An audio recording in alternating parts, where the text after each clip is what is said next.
Hello, welcome everyone. This is a meeting of the Pioneer Valley Regional School District School Committee. It is Thursday, December 9th, 2021. It is now 7:10 p.m.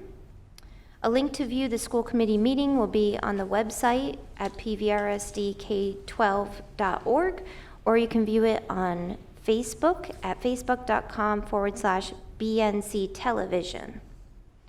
The public is welcome to attend in person or via Google Meet for citizens' comments. But in the event of an issue with the Google Meet, the public meeting in person shall continue to proceed. This meeting is being held via Google Meet and in person in accordance with the Governor of Massachusetts' March 12, 2020 order suspending certain provisions of the open meeting law. We do not have any citizens' comments for this evening, so I will call the meeting to order, 7:10 p.m. with a roll call vote. Stephanie? Stephanie Winslow, Northfield. Karen O'Neill, Leiden. Alan Genovese, Warwick. Raina Dastu, Northfield. Jeannie? Jeannie Milton, Bernardston. Jim? Jim Bell, Bernardston. Nathan? Nathan Swartz, Warwick. Robin? Uh-oh, can't hear her. I see that she's here. Okay, so, sorry. I'm on my phone. I guess I'll leave this one. I tried to set my settings and I just don't know what I'm doing wrong here. I'm gonna go out and come back in. Okay. I don't see David this evening.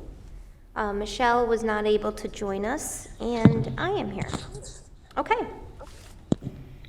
So for the minutes portion, we actually just received some kind of late this afternoon from our recorder.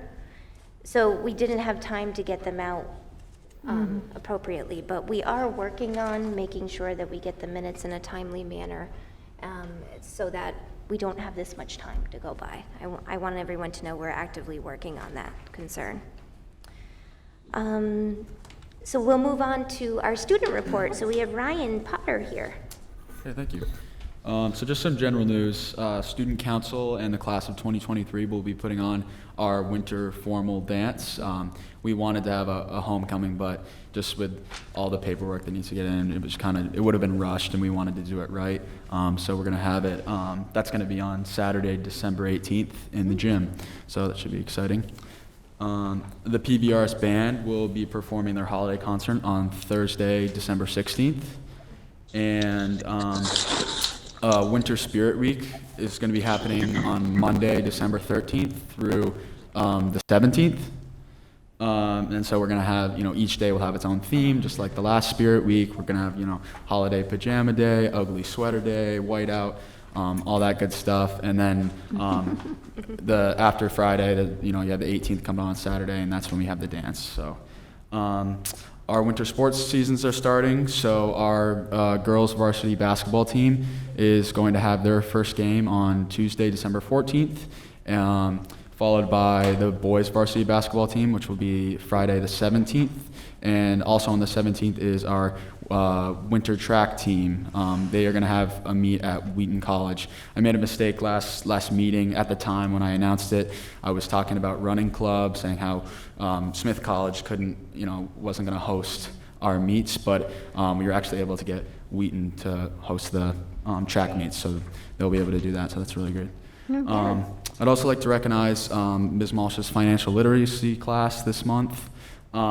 This class offers students a variety of important financial skills and strategies to manage their money as best as possible.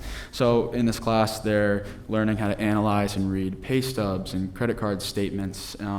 They're learning about how overdraft fees work, how to finance bigger expenses like cars and stuff like that. And these are all super, super important life skills. So when students that take this class, they tell their parents about it, usually their parents say, oh, I wish I had a class like that when I was in high school. So I think it's really, really nice that that we offer that here at Pioneer, and I'm taking it next semester, so I'm really excited about that. Good. Thank you. Yeah, that's great, Ryan. Thank you. And you're welcome to go. I know you're busy. For the chair report, since we've been meeting so frequently lately, I feel like we're all very in tune to what's going on, but I did have the opportunity to attend the lovely event at the tech school honoring, believe that there were eight kids that received superintendent awards for each of the districts, and that was it was amazing, and I felt quite excited, not only for our own Lucy Kester, but to be witness to these remarkable seniors, just really incredible accomplishments, truly. And the tech school put on a wonderful meal for us. It was really, really great. Also, I was able to attend the Six-Town Regional Planning Board presentation here at Pioneer last week, and that was also a really excellent job by the board. You've been doing an incredible amount of work, and it shows, so thank you very much for that. So I'll turn it over to you. Thank you. You're welcome. Following up on what our student representative Ryan had to say, we are having indoor track, and it is indoor track with multiple events. Sorry for the confusion last meeting. And there was a question about the running club. Are we covered with our insurance? Yes, running club, like all of our clubs, our insurance coverage takes care of that. So I wanted to follow up. I want to give a shout out to BES because I've been over, I realized it was 3 events in fewer than 4 weeks. They had a cute little trunk or treat for Halloween where the teachers dressed up and stood outside their decorated cars, and I would imagine half the kids in the school were there with their parents. It was just wonderful. And then only a few weeks later, they did a lovely recognition for veterans. We had 3 veterans come. All of the school sat outside, the kids in front of the building. It was a beautiful, you couldn't have asked for a more beautiful fall day. And they had made thank you cards and songs, and the 6th grade band played for them, and the veterans seemed truly, truly touched, and the kids filed up and gave them all the cards. So that was lovely.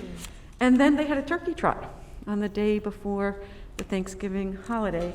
And that was just so much fun. No, I did not run. I walked briskly. So much joy, so many happy faces, so many happy adults, so many happy kids, big kids helping out, adults helping kids who were just, it was really nice. And a further shout out to BES. They were honored, they were recognized by the Special Olympics for reaching a certain level of school participation. So thank you, Stephen Ludke, our new or newish gym teacher, for helping spearhead that effort. So BES, good stuff. And lastly, I want to update you on the COVID-19 vaccination policy that you passed. It had a deadline of yesterday, December 8th, for folks to either send us documentation of COVID-19 vaccination or get signed up to do weekly testing, and we're on it. We have sent information to all faculty, to all staff in all roles, to the school committee. Thank you to Kosmeskis, the bus company, and Vanpool. All of their drivers are vaccinated. Ooh. And they even moved some drivers around to accommodate our policy. Wow. So a thank you for being terrific community partners with us. I really appreciate the way that leaders in both companies and the way staff in both companies worked with us. Our athletics coaches, our student teachers, the psychologists, et cetera, who are outside the district, who see some of our kids. We're doing okay. So we'll start making sure next week that people who haven't presented documentation are getting tested. Carla Simpson, our nurse leader, and I are working out that system. So we're doing okay with that. Did you need the vaccination status from the school committee as well? Yes. Okay. So I don't think we were part of that original email. You weren't the original, but I did see that on November 11th I sent the school committee something. All right, good. I must have missed that, I'm sorry. That's okay. So, so school committee is included just as a note And there, housekeeping We've note. gotten documentation from Great. some folks. Excellent, the I'm sure we'll good, get more. the ones that really pay attention, okay. Well, I give you one record, I am fully vaccinated. All right, so next we'll move on to Director of Finance report. So Joel is here.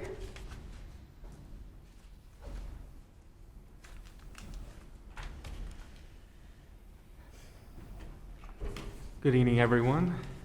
Just gonna fix this microphone so everyone can hear me okay.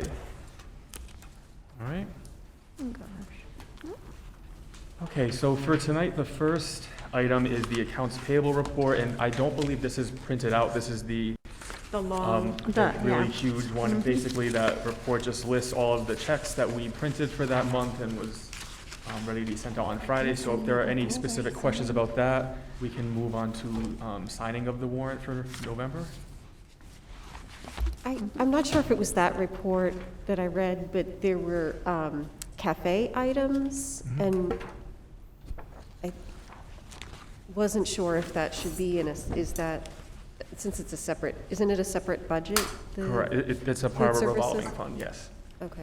So that report is all of the checks. It's So not strictly it's just every- general fund okay. or. So it's yeah. not just the specific to the district budget? Raina, there is a place at the top of each page that tells you what fund each item comes Oh, from. okay. And that one said lunch Okay, account. all right. then.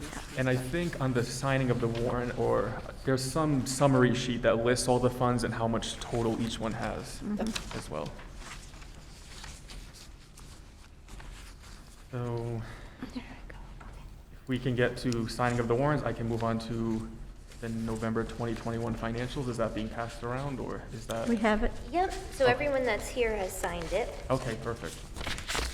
So for November 2021 financials, not a whole lot of change from October, and I'm gonna kind of skip ahead to the budget transfers because in my memo, I did mention, it was brought to my attention from the overseer, Rick Kingsley, that there were a couple of those transfers that were between control groups and do require commissioner approval. I have been in contact with him this week. I have sent him the details along with an explanation as why we're doing these transfers. The commissioner has not gotten back to approval yet, but I expect that he will. I don't think there would be a reason why he wouldn't. And again, as I stated in the last meeting, these budget transfers do need to happen. So I do not have any budget transfers to present to you tonight until I get this straightened out. But I just wanted to let the committee aware that this was totally my bad. It was my ignorance. Why this happened, I assumed that, for example, BES salary lines. I transferred some teacher salary into an IA when really I thought, BES salary was one control group, but really the teacher professional salaries and the IAs is two separate. So now that I know that, I can move forward and make sure that does not happen again. So I apologize for that. And just a question, so Sure. once that is cleared up, then it would come back to the committee for a vote for that Yes, transfer? correct. Okay, just want to be sure. Thank you. Yep. So again, a lot of the things I had questions on in the last meeting, particularly in the salaries group, I cannot address that yet until I want to get these budget transfers straightened out. But I will point out that right now our bottom line is still showing a surplus over a little over $1 million. And the reason for that is because Pioneer Valley unfortunately does have quite a few open positions right now, so we're unable to encumber the funds in these salary lines. If we were fully staffed in a perfect world, I would still expect a surplus maybe around $400,000 in that ballpark range. So I think overall we're still in pretty good shape. Are there any questions about this expenditure report that I should be aware of or look into? Which color are you on, Joel? Oh, sorry, this is the green report. Okay, sorry, that's, and that, are you talking about, so up in the upper right, you'll see we now have indicated whether it's the district expenditure report or BES, NES, Oh, great. That's good. special education, and I think. There's share. a hole through it, but Yeah. that's okay. So we'll move it so there's not a hole next time. No, not kidding, these are the small Right, details yeah. that, I know, yep. That's good. It is good. Okay. That's very helpful. with the colors and the labels.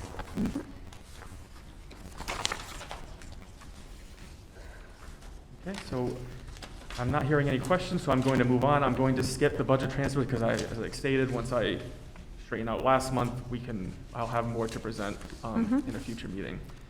So next we have the lunch report, Blue. which is blue. Sorry, I'll have to get used to that. So the opening balance on November 1st, 2021 was $58,558.01. The fund received total revenue of $48,307.60.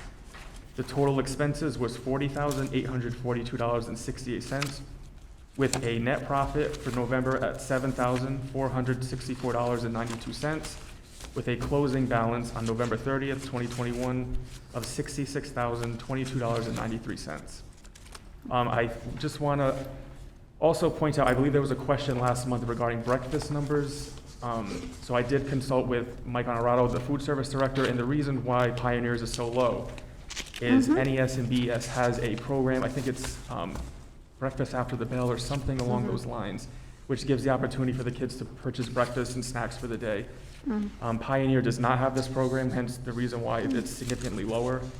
I believe that Pioneer only has about maybe 15 minutes to purchase breakfast, if I'm remembering that correctly. Again, if this is something that the committee wishes to pursue, I can certainly consult with Mike and Superintendent Kinsella and Principal Burke, and we can maybe raise those numbers, but I will say that currently the lunch fund is in pretty good shape. I mean, we have a $66,000 surplus, so I personally believe there are probably more pressing matters right now, but if this is something that we want to look into, I certainly can. Just a question. Yes. So is there a threshold that you can have up to in the lunch account? And then what has typically happened in the past, when it reached that, it was reinvested for equipment and different things that the kitchen would do. Do we know what that is, or? Yeah, so typically if you have 3 months more Correct. revenue over expenses, then the state needs you to have a plan for how to spend this money, because typically lunch accounts, you don't make a profit, and you're not supposed to be making a profit in a revolving fund. This is something, the money goes in, it comes right out. So typically when that happens, the state wants us to put together a plan, and usually to spend these funds down, it may be hiring more people, it might be replacing equipment, and I know that Mike has ideas to how to spend this money. Right. So, So you've hit it. That's the nature of the question, because I wanted people be thinking ahead, because this is kind of unusual, usually getting proceeds that are higher than usually from month to month. Yep. And so if there's a plan in place, that'll be very helpful to when we start to reach that, what's a good purpose for that. Thank you. you're welcome. David and then Karen.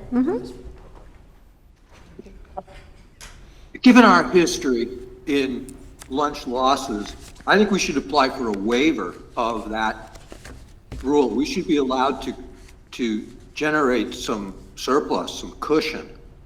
That just seems absurd to me. Yes, I know. I believe that is state law, but when they know that there's that much money in our fund, they'll ask us to do like a compliance review, and I believe we're actually going through one right now. So Could you look into it and see if it's state regulation or state law? Because if it's state regulation, the commissioner has the ability to grant a waiver, and I can't imagine lawmakers getting down to that level, quite frankly. But so please look into that. sure, I will. David, I believe that our food services program is just beginning some sort of mandatory state self-assessment process. And part of that process includes a review of all food services equipment, because Mike shared with me, and I was doing a bit of work on a spreadsheet that listed all of the durable kitchen equipment, and it listed how old it was, and initial lists that he shared with me were created for the last round in 2018, and at that time, I would say the large majority was at least 18 years old. I'm talking the walk-ins, the freestanding freezers and refrigerators and servers, et cetera. So we might be looking at needing to upgrade some of our equipment. Would that be something that would come before the school committee? I would think so. Well, I recently did some digging into the Student Opportunities Act, and I slept through the school committee approving the expenditures, or it was just done at an administrative level. So I think that these kinds of grants, the school committee should have its finger on. Joel, we'll look into this. We'll get back to this. We'll get back to the group. Karen? I noticed that not in our packet, but in our email, we had a copy of the dashboard. Yes.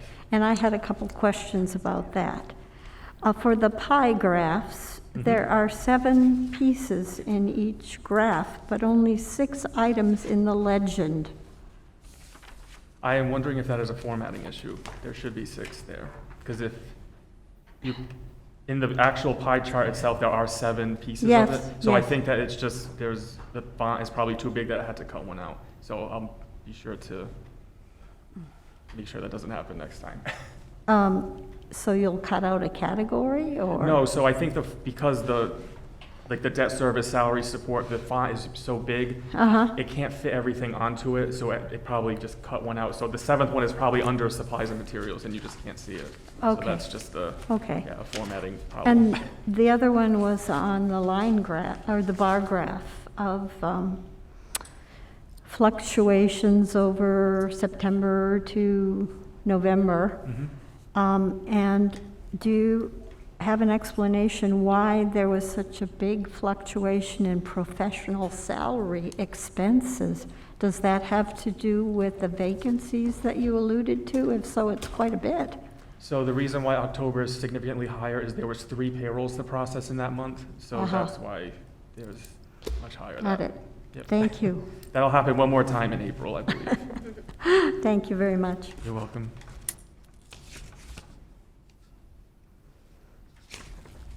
Okay, if there are no other questions, I think that we can move on to our second portion of this, which is presenting the budget primer. Oh, yes. So I'm going to go ahead and share my screen here.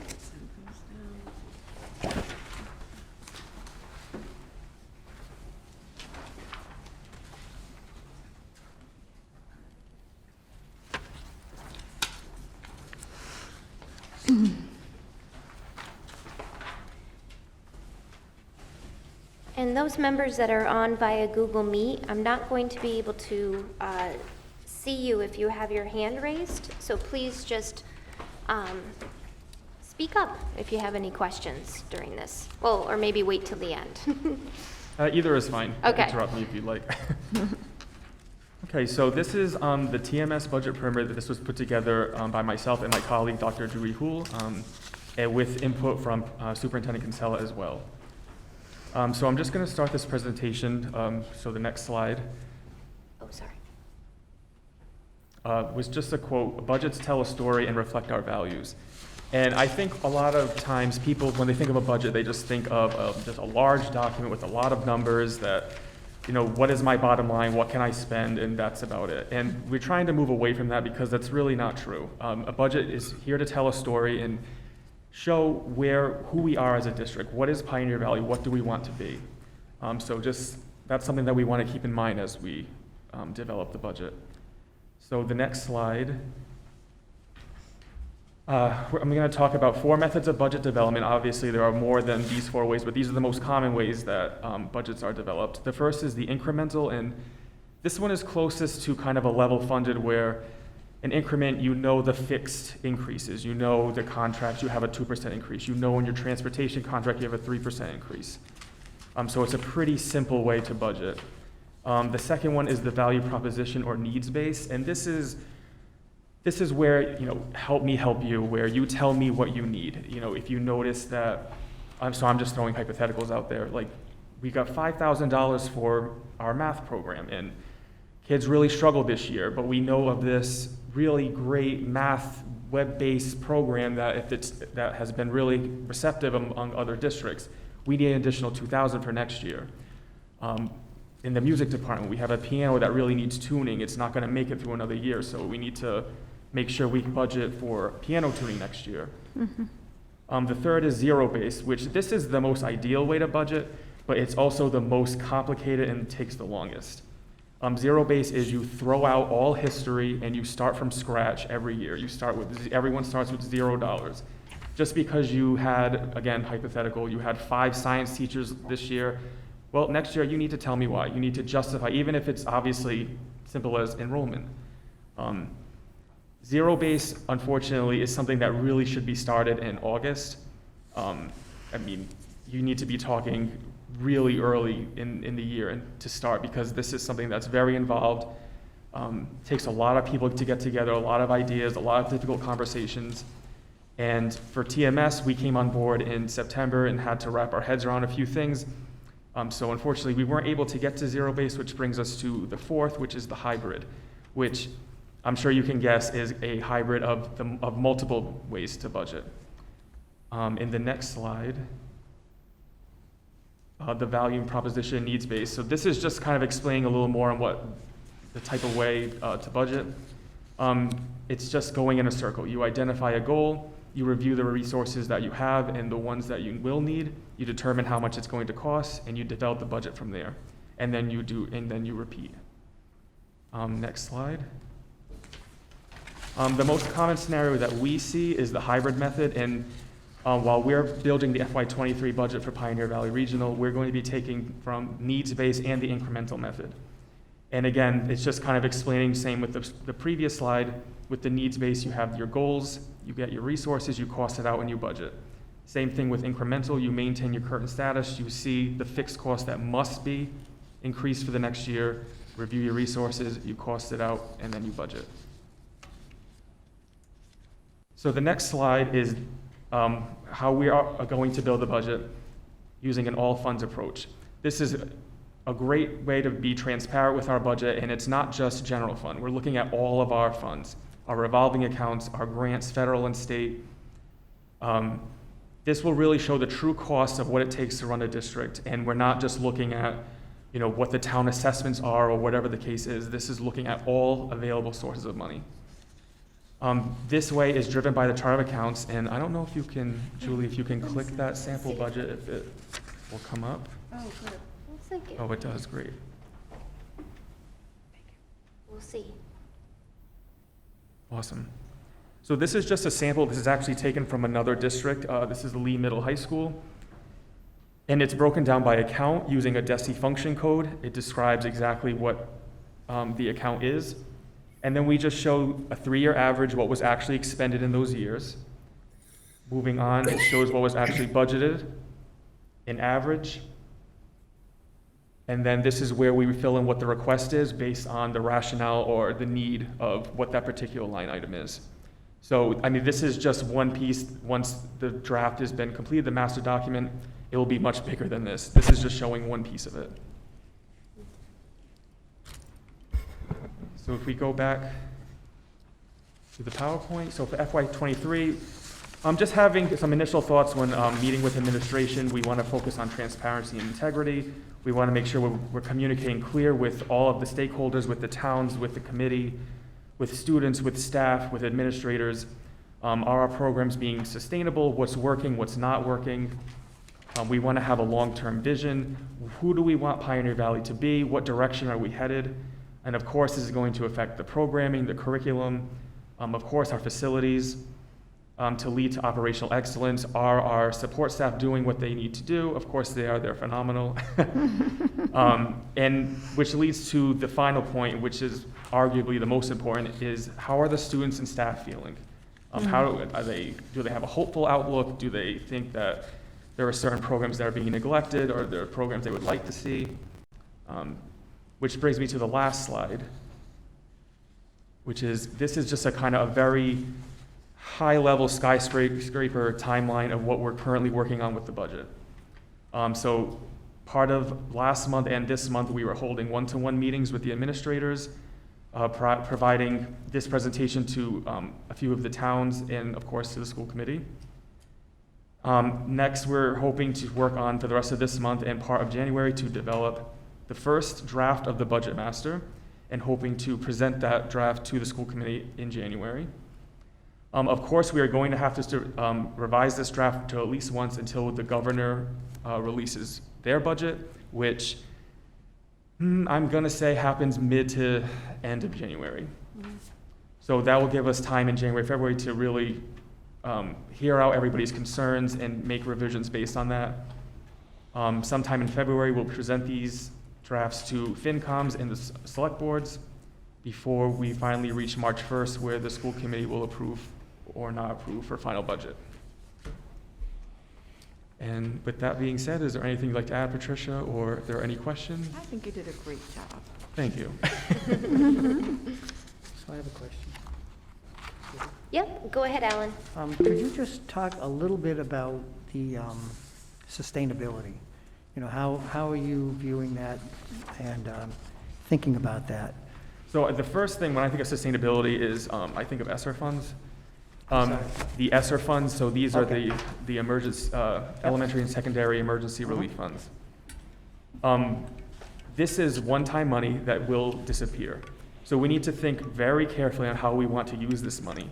We cannot be funding salaries, we cannot be funding temporary programs here. This is, I mean, I will tell you in other districts I've worked in, the three main things that people focus on with ESSER is SEL, social emotional learning, facilities improvement, and capital improvement. Those are really the three main things that people have used ESSER. So again, that's just one example, but again, if we're looking at other grants that just are working or not, we need to maybe refocus on how we use this money. There's a variety of different ways that we can make sure that we're using money appropriately. So are you looking at other things like Chapter 70 or assessments or? Absolutely, yep. Okay. And there is new money that is coming out as well. Senator Comerford just alerted us, as did 3 of our 4 towns the morning it came out. There's a new grant for rural districts, including those who have declining enrollment. So we will be looking at all sources of funding, and echoing what Joel said. For me, ESSER is this big neon blinking money. We have money. So we need to use that in a way that is sustainable, i.e. we can't build in significant FTE with that money. Right. I'm so glad to hear that. Yeah. Thank you. Jeannie, your hand is raised. My question is, has the budget subcommittee been involved with any of this process at this point? And if not, when will they become involved? They have not.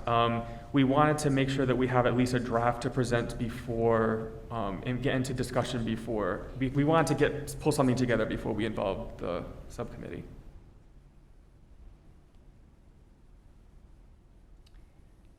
All right, are there any other questions for Joel?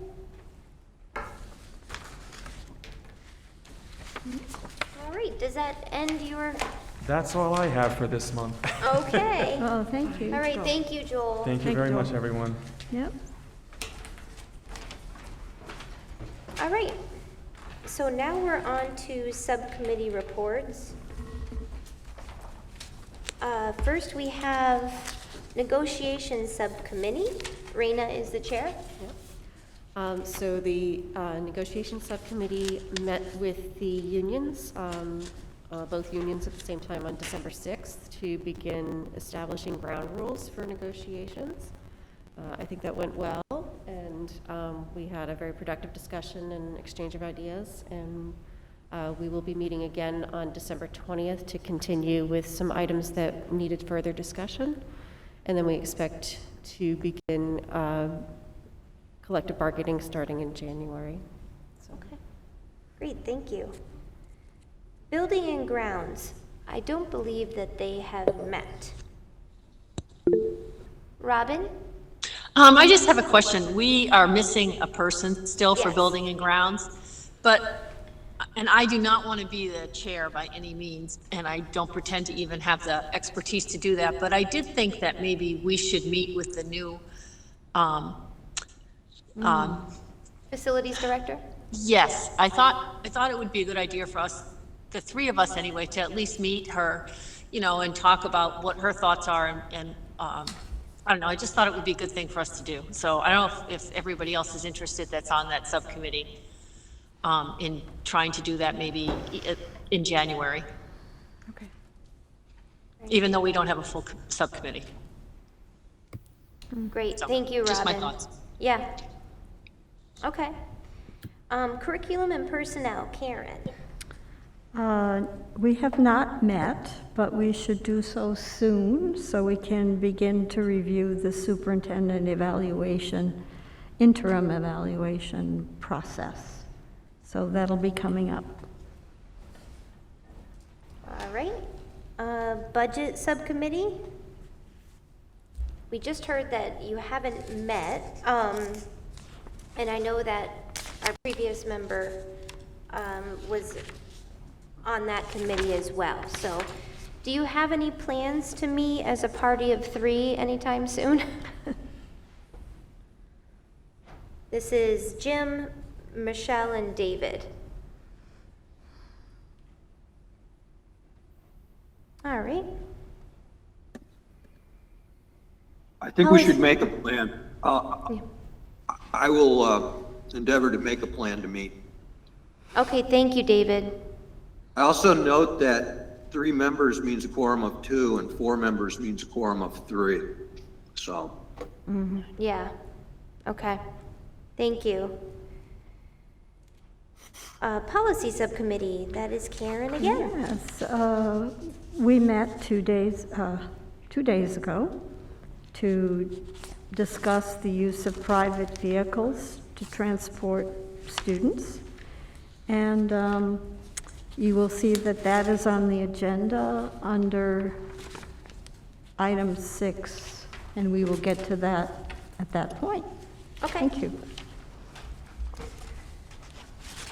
District Agreement Subcommittee. Have you met Alan or? No, not since our last meeting. Okay. And Warwick Transition Subcommittee? We haven't met. Okay.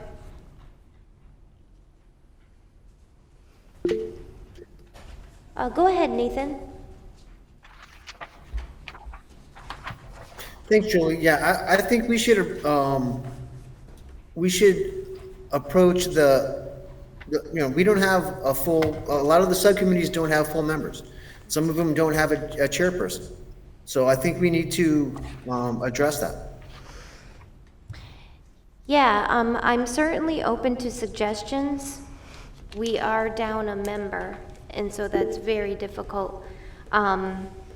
I have had a couple of people say that they would be willing to join another committee or become a chair of a committee. So again, I'm not sure if the committee as a whole wants to discuss maybe, looks like most, or roughly half, have 3.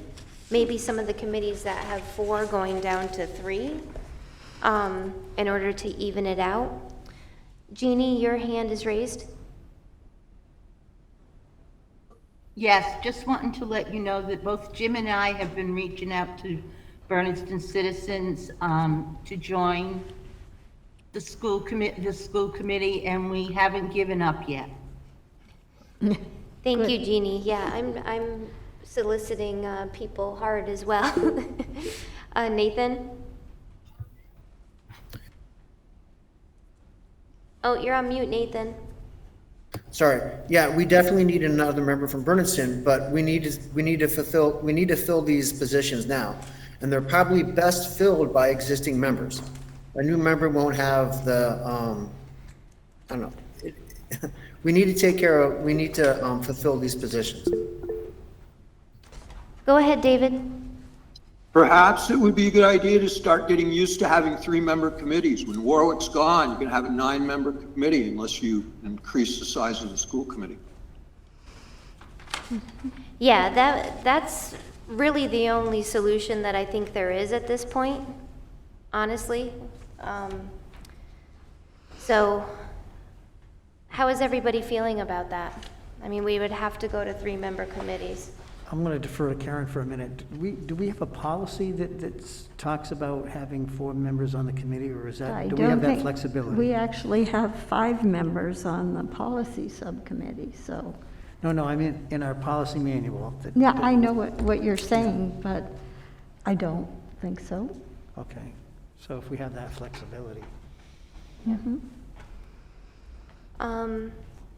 I would say that some committees have a need to meet much more often. That's true. And having more members means that you can get I don't know, at a greater perspective on what you are discussing. So having the specter of only having 2 people voting on a policy does not appeal to me. Yeah. That's a great point. Jeannie?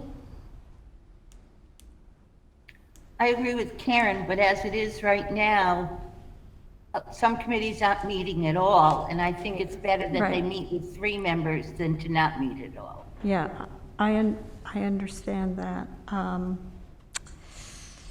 But I don't know if David is willing to be on more than one committee. David is already on more than one committee. He's also the collaborative representative. I'm wondering if the 2 committees, not that necessarily they're more important than others, but if you maintain your budget and your policy subcommittee with 4 or whatever, and then the others for now you do with 3, that might free up So people. currently, every one of them has at least 3, even with our vacancy. I just went through. So, So you have someone available, well, if you thought this way, you'd have someone available on the curriculum and personnel, because you have 1, 2, 3, 4 there. yeah, so we have 4 in negotiations, 3 in building and grounds, 4 in curriculum personnel, 3 in budget, 5 in policy subcommittee, 4 in district agreement, and 3 in Warwick Transition. Again, if you have a group of 3, which there is B&G, budget, and Warwick Transition, you know, you need 2 for a quorum. So, and then like Karen said, you're getting the opinion of 2 people on these issues, which I agree that can be tough. Jeannie? Right now, it's not a good time for negotiations subcommittee to decrease. Also, as David said, when Warwick is no longer part of the district, we are gonna be down to 3 from on Yes. committees. So, you know, I think that, like I said earlier, I think it's better to go forward with the committees that have just 3 to start meeting, and then go from there. I agree with that, Jeannie. Yep. 3 is better than not meeting at all. Yeah. Robin, your hand is raised. I just agree with Jeannie too. I mean, I think we should meet. Okay. So it looks like the groups that haven't met recently are B&G, which Robin just stated that she can perhaps pull together a meeting with Gretchen. David will arrange something for the budget subcommittee. And your hand is raised, David? Yeah, I would like to suggest, and you'll want to run this by Russell, but I'd like to suggest that the language that I started years ago when I was Budget Committee Chair, inserting in the agenda, which was that it was possible that a quorum of the full school committee could obtain at this budget subcommittee meeting, or, whatever, fill in the blank subcommittee meeting. And if so, the members would be meeting only as a subcommittee and to recommend to the full committee. So so what I'd like to, if it would be better to have 5 people on the budget committee and stay with 5 on negotiations. But perhaps we could get, if somebody has an area of interest is on the school committee, they could attend and contribute. And I think with that covering language and discipline, so that you don't end up, pre-deciding something, but just say, this is a recommendation, even though a quorum might obtain. I doubt we'd see 7, but there's a danger to too few people unless we're very good communicators. So a lot more strength in getting understanding and support and buy-in. More people are involved. What specifically are you asking me to ask legal counsel, though? If you look back in a year-old budget committee agenda or a 3-year-old budget subcommittee agenda, you'll see that language. Yeah. Let's just make sure and I'll write it down. Does the committee want me to go on, or I'll just send an email? If you could send me an email, that would be great, David. All right, thanks. Okay. And then the district agreement subcommittee, you'll make an effort to meet, and then also the Warwick Transition subcommittee. They'll make an effort to meet. Okay. So we can move on to business here. So the first item we have, I'll let Patricia explain, is the discussion and vote of technology e-waste disposal. As the committee knows, disposing of surplus, outdated, district-owned materials requires approval from the committee. And I've brought the policy subcommittee some draft policies for review. Our current policy needs updating, and the subcommittee gave them back to me for further work. In the meantime, we have many, many, many outdated, unused computer devices in the district that are ready to go. You have in your packet a copy of an email from Amy Donovan of the Franklin County Solid Waste District. She's the program manager. They have a strong program that would send an e-waste vendor to the district for free, who would pick up all of our outdated technology, dispose of it responsibly, including shredding the hard drives so that all data were in a confirmed way destroyed, providing us a certificate confirming that they had shredded the hard drives and disposed of, eliminated all data. And this is at no cost to the district through this state-supported program. You have a list of the equipment that we're proposing be disposed of. I've asked our tech director, Chris Fontaine, to walk me through, kind of convince me, why should we be getting rid of this equipment? Why should we not be reusing it or something? And he's been quite convincing, outlining that all these Chromebook carts we have obviated the need for stationary computer labs. We have dismantled the computer labs in the elementary buildings, which means they have a little bit of extra space that they can use much more flexibly than when they were computer labs. The equipment can't be upgraded any further. The monitors are low resolution. They don't have good color display, et cetera, et cetera. I've asked about, could we sell some of this? He's made a convincing argument. You get no money. And we would need to either be paying our tech staff or bringing in someone from the outside to erase the hard drives. So I am convinced that this is a good way to go. I had also asked him to seek bids before we knew about the Solid Waste Management District's program, and it would be a few $1,000s to bring someone in, to pay someone to do what this program is proposing to do for free. So I would happily answer any questions that I'm able to. Did we respond to her that Yep. we're Yep. great? Okay, perfect. I was just noting for those of you at home, it just said on the email, the deadline to respond was in November, so, just to say if you were interested, so that's good.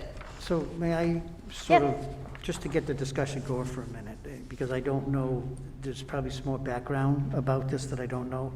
But if there was a motion that was presented that waived the existing policy that may pertain to the disposal of obsolete technology equipment and utilize the Franklin County Solid Waste disposal program to dispose of our old technology, would that cover what you're looking for to do something tonight? Karen says yes. Then I'll so move that. Okay. David? How are they protecting the data? Are they drilling the They're hard shredding drives, the, or are they shred, they physically shred the hard drives. That's really effective, I approve. I don't know if there was. There's, I'll so there's, second, yeah. okay, you second, okay. So I used an Alan made axe the once. motion, Raina I'll second. seconded, okay. Any further discussion about this? Okay, let's go ahead and vote. Stephanie? Stephanie Winslow, Northfield, yes. Karen O'Neill, Leiden, yes. Alan Genovese, Warwick, yes. Raina Dastu, Northfield, yes. All right. Robin Knight, Leiden, yes. Robin, yes. Jim Jim? Bell, yes. Okay, David Jean- Young, yes. Oh, David, yes. Jeannie? Nathan Swartz, yes. Nathan, yes, and Hilton, Jeannie? yes. Okay, and Julie Berg, Northfield, yes. So that passes unanimously. Thank you. I just realized that I hadn't hit record on this. I know that it's being recorded on BNC TV, but I typically record in case something were to happen with the live feed. So I'm going to go ahead, even though we're better late than never, right? Right. So I'm just going to press that now.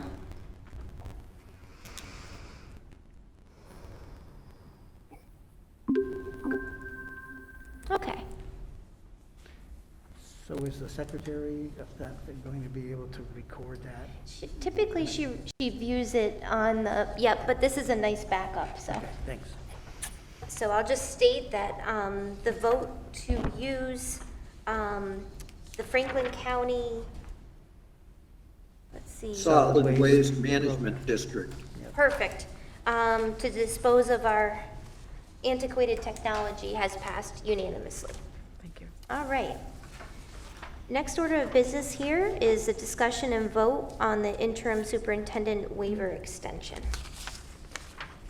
So back in, when Patricia first came aboard, I had explained that due to her being in the retirement program, in order for her to come back into the workplace, we needed to present a waiver for her to do so. That first waiver got us through to, was it January 1? December 31. December 31. And then starting in November, we could apply for a second waiver to get us through to the end of the school year. So with the committee's permission, I would like to send a letter stating that we intend to have her continue her work. The waiver is required because Patricia knows that she'll be working more than the hours that are under the terms of the contract that a retired person could work. So I can go ahead and read it to everyone. So this says, Dear Mr. Bentley, the Pioneer Valley Regional School Committee is requesting a critical shortage waiver for Ms. Patricia Kinsella to continue serving as PVRSD Interim Superintendent from 1/1/22 through June 30th of 22. The Commissioner previously granted Ms. Kinsella a waiver to serve as Interim Superintendent from August 30th, 21 through 12/31/21. Ms. Kinsella will not exceed the cap on wages during the first half of 2022, but is expected to exceed the cap on the number of hours worked. The school committee intends to conduct a search for a permanent superintendent beginning in February 2022. We note that Ms. Kinsella has been serving the district well in her interim role, and continued support from the Commissioner for Ms. Kinsella to complete the 21-22 school year as our interim superintendent would be much appreciated. Please let me know of any further information that would be helpful. I would move that we authorize the chair of the Pioneer School Committee to send that communication to Desi. I second that. Thank you. Any further discussion? All right. Stephanie Winslow, Northfield, yes. Karen O'Neill, Leiden, yes. Alan Genovese, Warwick, yes. Rena Dastu, Northfield, yes. Robin Okay. Knight, Leiden, yes. Jim Bell, yes. David Young, yes. Jeannie? Jeannie Milton, yes. Nathan? Oh, you're muted, Nathan. Sorry, Nathan Schwartz, yes. Okay, and Julie Burke, Northfield, yes. Great, so that passes unanimously. Thank you all. All right. Our next order of business is a discussion and vote on the school committee meetings format. So, as you know, we initially needed to be completely with a virtual model of meetings as to follow the guidance from the governor. Then, I believe that it was back in February, those restrictions loosened some, so then we were able to meet both in person or in a hybrid option. We decided as a committee at that time to go with a hybrid version, stating that we would, through the end of the year, essentially. So I wanted to open up the discussion to discuss how we want to have our meetings held moving forward. On a personal note, I really feel that there's a huge benefit to meeting in person. As the chair of the school committee, it is actually quite difficult to have both meetings going simultaneously. It's essentially two meetings going at the same time. As we all know, we often have audio difficulties with folks at home, and I know I've experienced them myself, so I'm not blaming there's no user error. It's just a difficult thing to get right. So I am completely in favor of moving back to in-person meetings fully. Now, I understand, though, that we meet often and that that can be a hardship, for people to travel for the meeting. But I also think it's important for subcommittees, and I know that those meet with great frequency as well, especially during certain times of the year. So, budget will have to meet more frequently, things like that. Right now, curriculum and, your policy subcommittee's been meeting frequently, negotiations is meeting frequently. Mm-hmm. We have had audio visual difficulties with Google Meet on the subcommittee level as well, perhaps even more so. And while our wonderful administrative assistant has been very gracious about receiving texts at night on our own time at home to try to navigate these issues, that's really not a responsible thing for the committee to be doing, So I would like to, discuss this with everyone and hopefully come to a decision for the remainder of the year.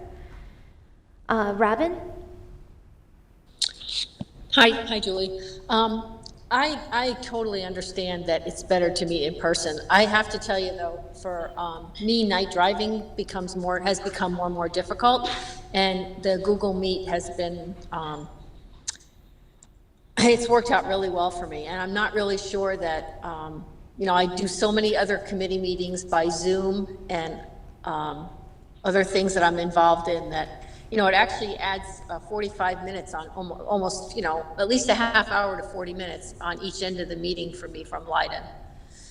So I will make every effort. Today I couldn't get there, but I think I would like to still have the hybrid available, but I will tell you that I will personally try to make a better effort to get there depending on my schedule.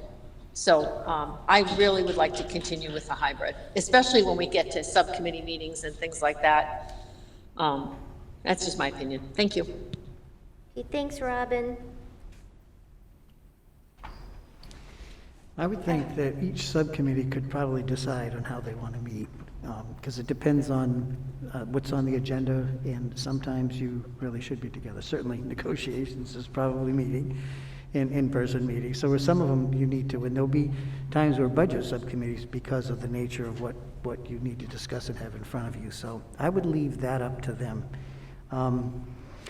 I don't like the Zoom meetings and the Google meetings, and I would prefer to be meeting in person, but I do understand that particularly with weather coming upon us, that it might be a good idea to continue the hybrid, but I cannot believe I'm saying that.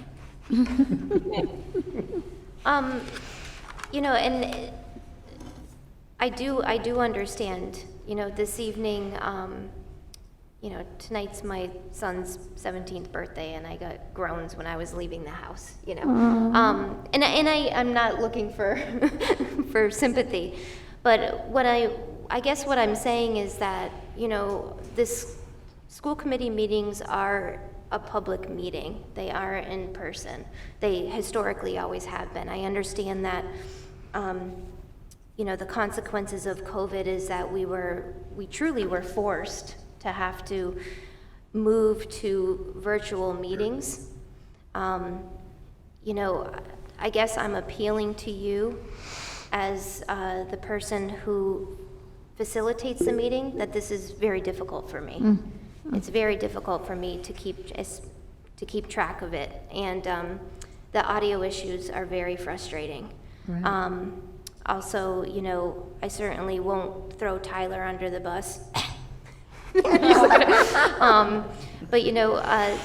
I'm often having to mute folks that are, and again, it's not your fault, but there's often feedback that I need to mute, and I'm also getting, text messages from those who are trying to watch on Facebook saying that they can't hear so-and-so. So I'm kind of monitoring my phone, the Google Meet, looking for hands being raised, and also looking around the room. And I understand, even though my drive isn't long, it's still something that I have to leave the house, come here, often early so that I can set up the Google Meet. And so I do get it, but when we took on this responsibility, we committed to these meetings and being present. To me, that means in person, honestly. Okay, Karen? Hi. And then Nathan, I see your hand raised. I agree with a lot of what Julie just spoke about. As the chair of a subcommittee, I'm the owner of the meeting much of the time. And it seems like every time we have a meeting, another kink evolves for me. I don't know how to do this, or just this last meeting, I didn't even know that Alan was trying to get into the meeting. The reason I didn't know is I have to accept ownership from 2 different emails, and I did not realize that.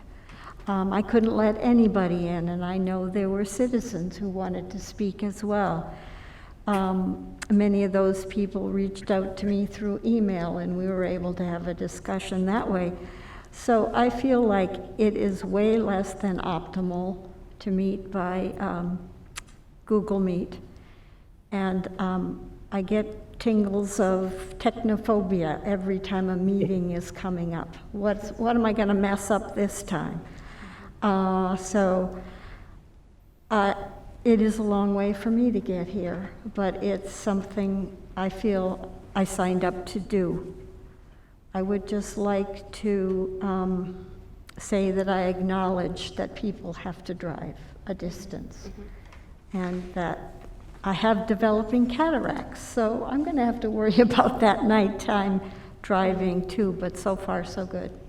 Thanks. Nathan and then Alan. Yeah. Absolutely. Go ahead, Nathan. Thank you, Julie. Yeah, no, I agree. Meeting in person is ideal. That's how, we should meet. Right now, that's not always an option.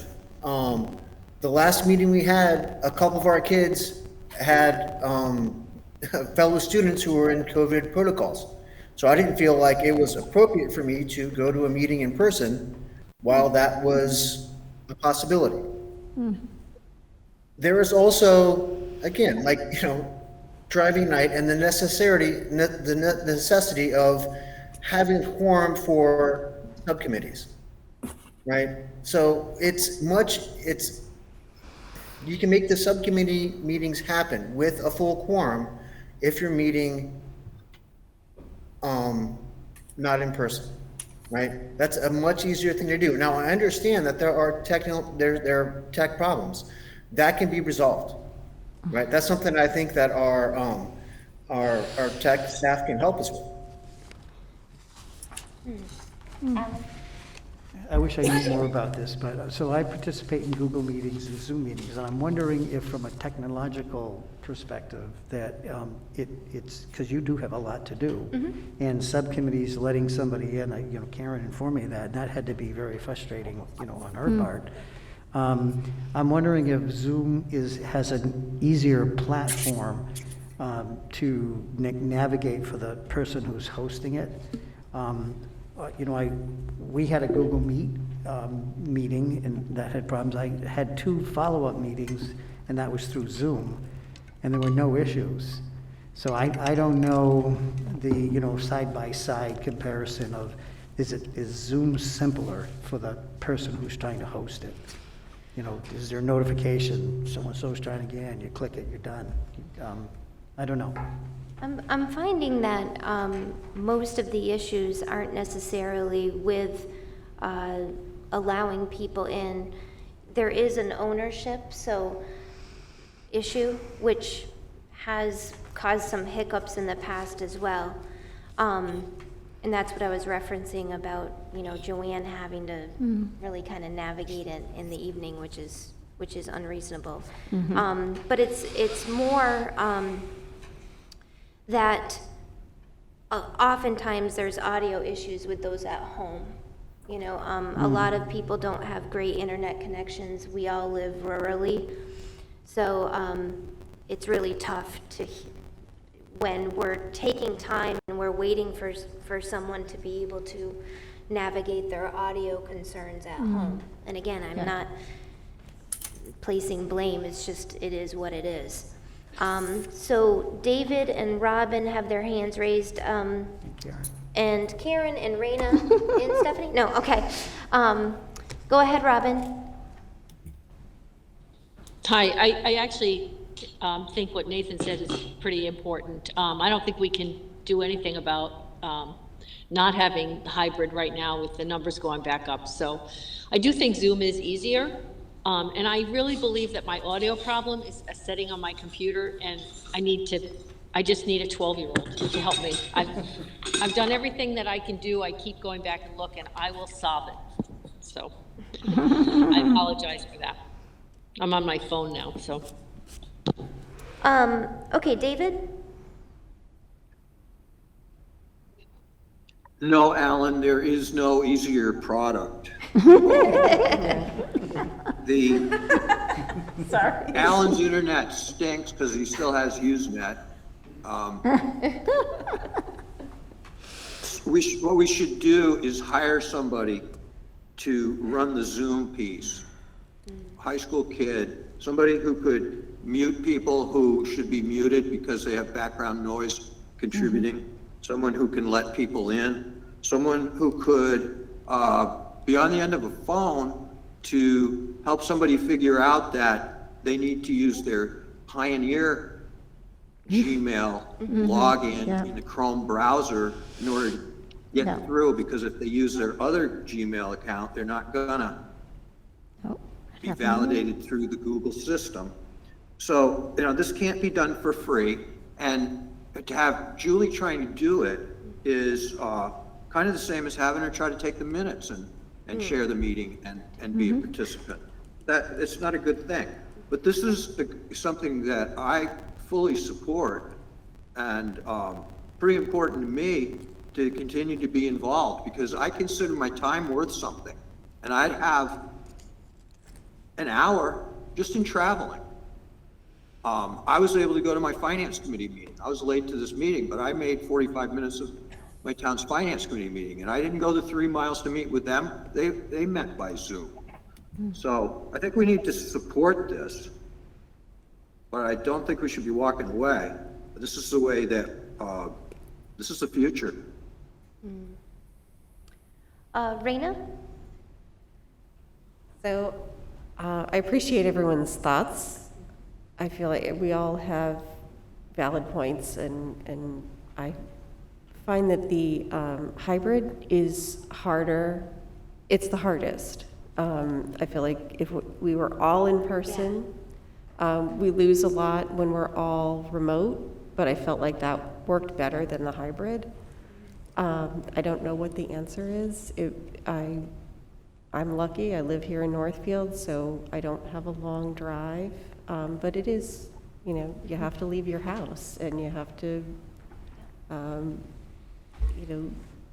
leave your family, and there are concerns, if you are feeling like you need to quarantine, it's not responsible to come to an in-person meeting, but I don't know what the answer is. Yeah, and with that too, again, I agree with you. That's a great point. When it was all hybrid, we were all in the same boat. I think that it's tougher, at least for me, to see that some of us are making the effort to be here in person. And, for whatever the reason, maybe someone just doesn't want to drive, or but if there's a Google Meet option, why not use it? But it's hard. It's on a cold, kind of rainy night. Those of us that came here in person this evening, but it's tough when others don't. Also, I would be willing to suffer the consequences if it is, of course, people have valid reasons why they can't attend a meeting. Many of you do this evening, and we would need to operate, and as long as we have a quorum, then we would let the chips fall as they may. Yes. But I think that the value of being in person outweighs the risk of not having a quorum, personally. Someone else, we have Robin, Jim, and Jeannie. So we've heard from Robin recently. Just, Robin, I will get to you, but let's hear from Jim and Jeannie, then Robin. Are you ready for this? I agree with David. Ooh. What? You agree with Dave? It's the future of meetings. Let's write this in the minutes. Right. We will make note of that in the minutes, Jim, that you agreed with David. All right. Jeannie? I'm happy for the hybrid right now because I feel a responsibility because there are only 2 of us from Bernardston to attend every meeting. It's very important. Under doctor's orders, I could not come tonight, so that would only leave 1 person from Bernardston if I wasn't able to do Google Meet. So I think there are times that it is important to continue the Google Meet. Thanks, Jeannie. Robin? Oh, you're on mute. I'm sorry. Jesus. I agree with David and Jim.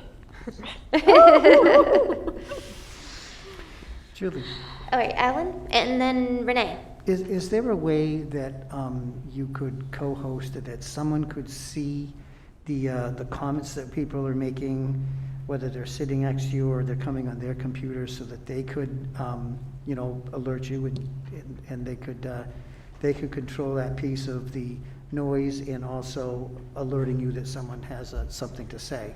That would take that off of you if that was possible.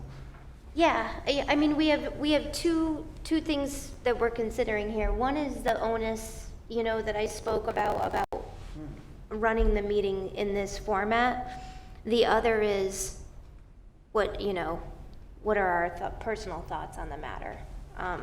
So I think that, we perhaps could work something out where if Stephanie's sitting there, she could actually see.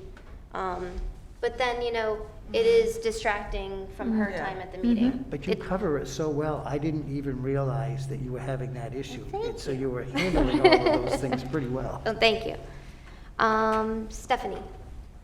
So I was just gonna say that when I joined the committee, my commitment was to come in person, and that was my understanding. Granted, we're at a hybrid when we were doing it, but I've always just known a school committee to always be in person, and I feel like if the kids are in school, we can be here. I also understand everybody's frustrations and different things that come up. Tonight, my kids are with a babysitter. My husband had a meeting, I had a meeting. It was just kind of one of the things that we had to do. However, if everybody else is feeling the hybrid option is something that's better for them, I am willing, if it's easier for you, if you want me to run the Google Meet, will you run the in-person meeting? I would be more than willing to help with that too. So I'm flexible. I understand people have things that come up, but I also am in agreement that I think in-person is the best option, especially for executive session. It makes it a lot easier. Yeah, that's very true. Could I make a motion then, just so we move forward, or you want to discuss more? Oh, Renee, sorry, Renee. It'll be quick. I just wanted to express complete empathy for you and understand that as a teacher who went through hybrid last year, Yes. and understanding the value of in-person learning this year and the gift that it is.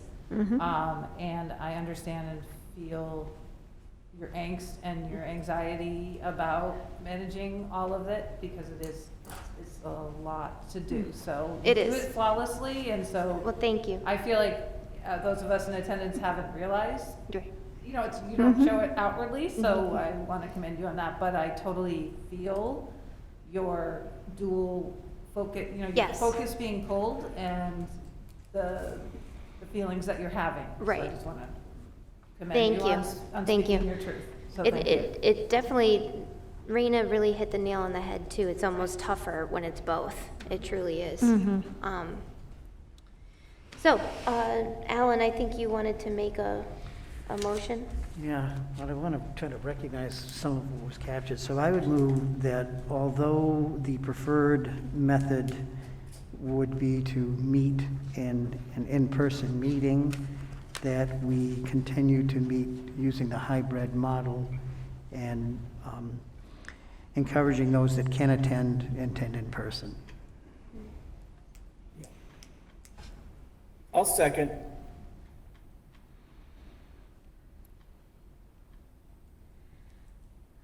I know I've said my piece.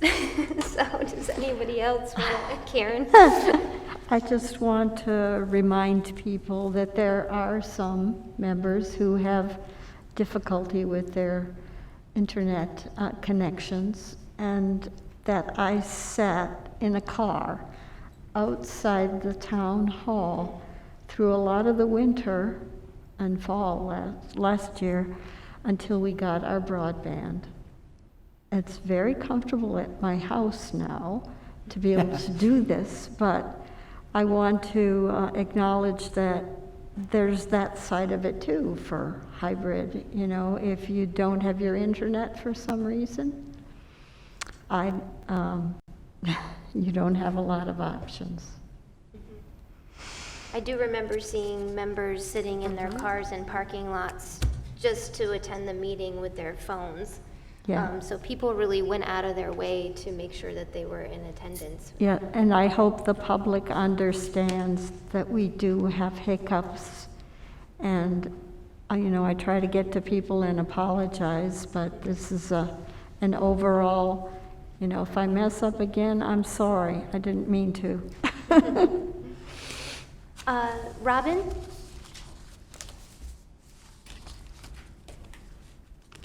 Nothing, sorry. Oh, okay.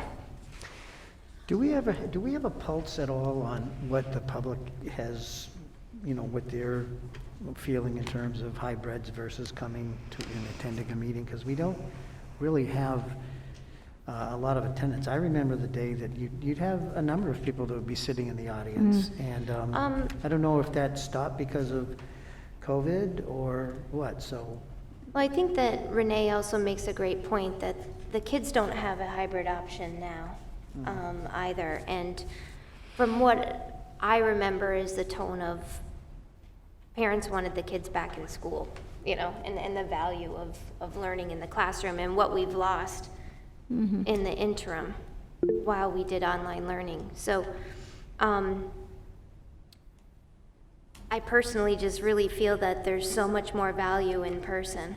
When you are calling in from home, you're also not able to kind of read the room and the tone. There's a huge value in that. Nathan, your hand is raised. Yeah, thanks, Julie. I agree with you again that, yeah, ideally we meet in person. The thing about kids going to school and school committee members meeting is an age difference, right? A lot of our school committee members have health risks, right? It's one thing to say kids are going to go to school and do their thing, right?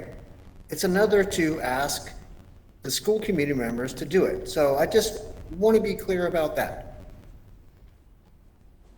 Yeah, just in my professional life, I completely understand health concerns. And I wouldn't want anyone to be taking a health risk in order to attend in person. That being said, the obligation of the role is to, prior to COVID, we were meeting in person. So if someone wasn't able to fulfill that obligation related to their health, that would give them an opportunity to make a decision on what's best for them. David? I saw an email, I think, to staff about COVID vaccinations or testing. And looked at the address and decided it didn't apply to school committee members, but I think it should. I'm 3 times vaccinated, and I don't want to wear a mask. And if I'm going to be, Thanks, Ryan. I couldn't last two hours in a meeting with a mask on. I don't think. I've done it very few times. Jury duty. But I think that if we are going to try to encourage, and I would really prefer not to be shamed into coming to these meetings, but have at it if you must. But I think that the school committee ought to declare or approve their vaccine status, and because if the idea is let's be silent on it, but everybody has to be masked, I'm not particularly interested. Thank you. Yes, I have communicated with school committee now several times about the policy, and I sent an email today to all school committee members who have not submitted their proof of vaccination. Okay, so that's what you're looking for. Yes. Thank you. That doesn't exclude us having to wear a mask, though. I just want to let you know that. I know that it is difficult, especially when you're not used to wearing one, in a meeting format. But we do need to wear masks when we're in person. Jeannie? I would like to second Alan's motion. Okay. Any further discussion? So the motion on the table is to continue with a hybrid approach, but to attend in person whenever possible. Karen? And for clarification, that's for subcommittees as well? The intent of the motion, the motion I was making was applying just for the school committee. I Okay. had said earlier that I think subcommittee should figure Okay. that out. Fine. But that's a great clarification, Yeah. thank you. Thanks. Okay, we'll go around the room then. Stephanie? Stephanie Winslow, Northfield, no. Karen O'Neill Leiden, no. Alan Genovese, Warwick, yes. Raina? Raina Dasu, Northfield, yes. Robin Knight Blyden, yes. Jim Bell, yes. David Young, yes. Nathan? Nathan Schwartz, yes. Jeannie Milton, yes. Okay, and Julie Burke Northfield, no. So we have 1, 2, 3, 4, 5, 6, 7 yeses, and 1, 2, 3 noes. Okay, so it passed to continue with a hybrid model. All right. Could I ask, Yeah, go ahead, what would David. have been the result of a no vote or a tied vote? It wouldn't have been in the affirmative to do anything different. Correct. Because I was tempted to vote no, because I don't like the admonition and the hectoring about attending in person. So, you know, in opposition to that, I would have voted no, but I don't understand whether, had I done so, and we had a tied vote, would that have been the end to hybrid meetings? Would have been No, no it still decision? wouldn't have passed, David, if you voted no, because it would have been 6 yeses, 4 noes. And we would have had to made a motion to be in person, right? Yeah. And I want to apologize, it wasn't my intent sincerely to shame, you know, I did not intend to shame anyone. I hope you understand that. That was not my intent to shame anyone that uses the Zoom option. That wasn't the intent of my motion. Okay. So moving on, discussion and vote on open school choice seats. So perhaps, Patricia, you can Yes. set the stage? I bring this question to the school committee in the wake of several, not an overwhelming number, but several new requests from families to school choice their students into the district. Over the past few weeks, I have heard from both elementary principals that they would prefer not to have school choice students enter the district right now. The principal here at the high school has many open seats that he would be okay with having a student occupy. I sought guidance from Russell on the question of whether we may Beavers? essentially unilaterally, as administrators, decide, while the school committee voted X number of choice seats in the spring, at this point in the year, we'd like to close certain ones and leave certain ones open, and Russell's guidance was no. The school committee would need to vote on that. While working with the administrative team on the question of school choice, it became clear that the whole school choice process in the district needs to be looked at again, and our procedures need to be streamlined and clarified. This really should be taking place. All school choice applications and communications should be taking place through my office, not through the school. So we'll work on that moving forward. What I've given you is a small table that lists the number of school choice seats in each school at each grade level that you approved back in April. The number of those open seats that have been occupied as of December 1st. That column is not the total number of school choice students in the district. That is, of the open seats that you approved in the spring, how many have been occupied? And how many of those seats are still available? I've gone back to the 3 principals for confirmation. Both of the elementary principals are requesting, because of social emotional needs, because of academic needs, and because of space concerns with COVID in their buildings, they are requesting that the school committee consider closing all of the open school choice seats in the elementaries for the remainder of the year. The discussion to be picked up again in the spring regarding the next school year. At the high school level, the principal is asking that the school committee consider closing the 2 seats in the senior class. And that is because if at this point in the year a student comes as a senior, it can get a little tricky in terms of figuring out credit conversions from their old school to this school. If someone hasn't passed MCAS at this point in the year, it has a negative impact on us. So he is asking that the committee consider closing those 2 seats while leaving open the other seats in grades 7, 8, 9, 10, and 11.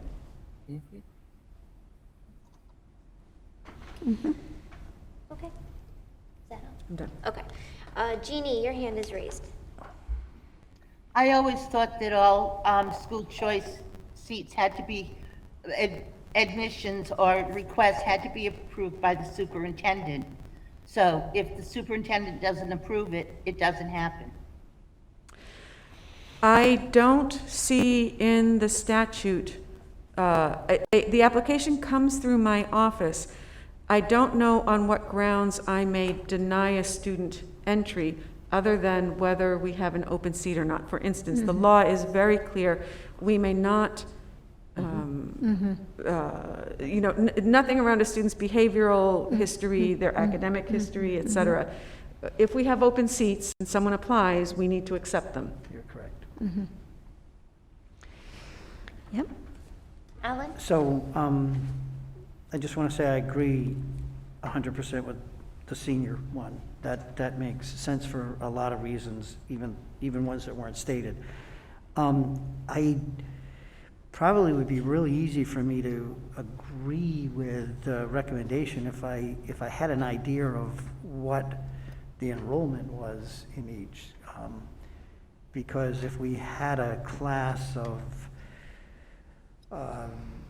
13 first graders, perhaps they are 13 first graders that seem like 18 first graders. And so there was a need, to do that. And then you could have a class of 20 that's great. So not having those numbers there is just a little problematic for me to get on board yet. I'm looking at my colleague, Renee. Wondering if my colleague, Renee, might share her perspective, Alan, if that would help. Sure. Yes. My colleague across the negotiating table. Yeah, interesting. I agree, Alan, with your points about 13 can feel like 20 and 13 can feel like 8. So, but at this point in the year, with the calendar changing and the social emotional needs in general, given the facts as they are before us this evening, I would totally support what the principals have already said. For the elementary students, at least, if the principal at Pioneer is open to that challenge. And generally speaking, folks who want to move at this point in the year, traditionally, often are challenged, and that's what's prompting their need to move. So lots of things go into I don't need to presume, but so given the date on the calendar, generally, I do think the school choice conversation deserves more conversation. But in terms of what you're looking at this evening, I totally feel like to do that to elementary classrooms, enter anybody at this point would be disruptive to the community as it exists in the first weeks of school in an elementary school is really about building your community. So, yeah, that helps, but. Yeah. Go ahead. So and the reason I ask is because after many, many years as a superintendent, I've never seen this before. So we live in a different time. And so I can get that there may be a lot of emotional and a lot of things going on, that we're trying to meet the needs of our existing kids. So thank you for that explanation. So if the attorney says that a school committee can revisit its previous action and can negate seats that were, or not filled seats that were open at this time, and declare any of those numbers in that column to be 0, then I guess I would support this. And would love to hear a follow-up later on about how we were able to help our existing obligation to the students we have in their seats now. David. So I guess I would Oh, move sorry, that. Alan. So I'll move that as a motion for discussion purposes, if someone wants to second that. I'll But second that it. includes only what Kevin was talking about, the 2 seats at senior level. We wouldn't be filling those. David? How much theoretical revenue are we foregoing? How many slots is this in all, times 5,000? Right now, there have been maybe 2 requests at the elementary level, 1 or 2. I think we're waiting on 1 or 2 requests at the high school. We wouldn't be foregoing. Those are in grades that would remain open at the high school. It's not a lot of revenue. Well, let me put it this way. How many slots are we reversing ourselves on? 6 at BES and 20 at NES. 6 and 20 and 2. Yep. Yeah, and 2. Yep. And 2, pardon. 28.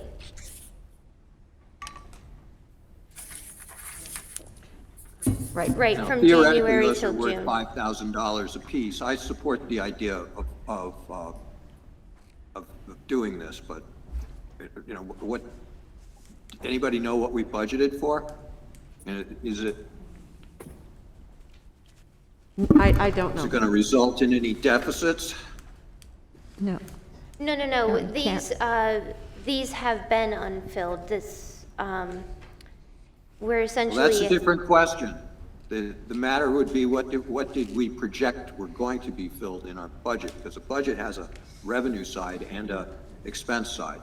I can come back to the Pioneer committee got with that in a lot of information. trouble in the past from having rosier revenue sides than could possibly obtain. Yes, I'm saying I we're would there agree. now, But just, this is a fact, you know, at least a theoretical factor. So it's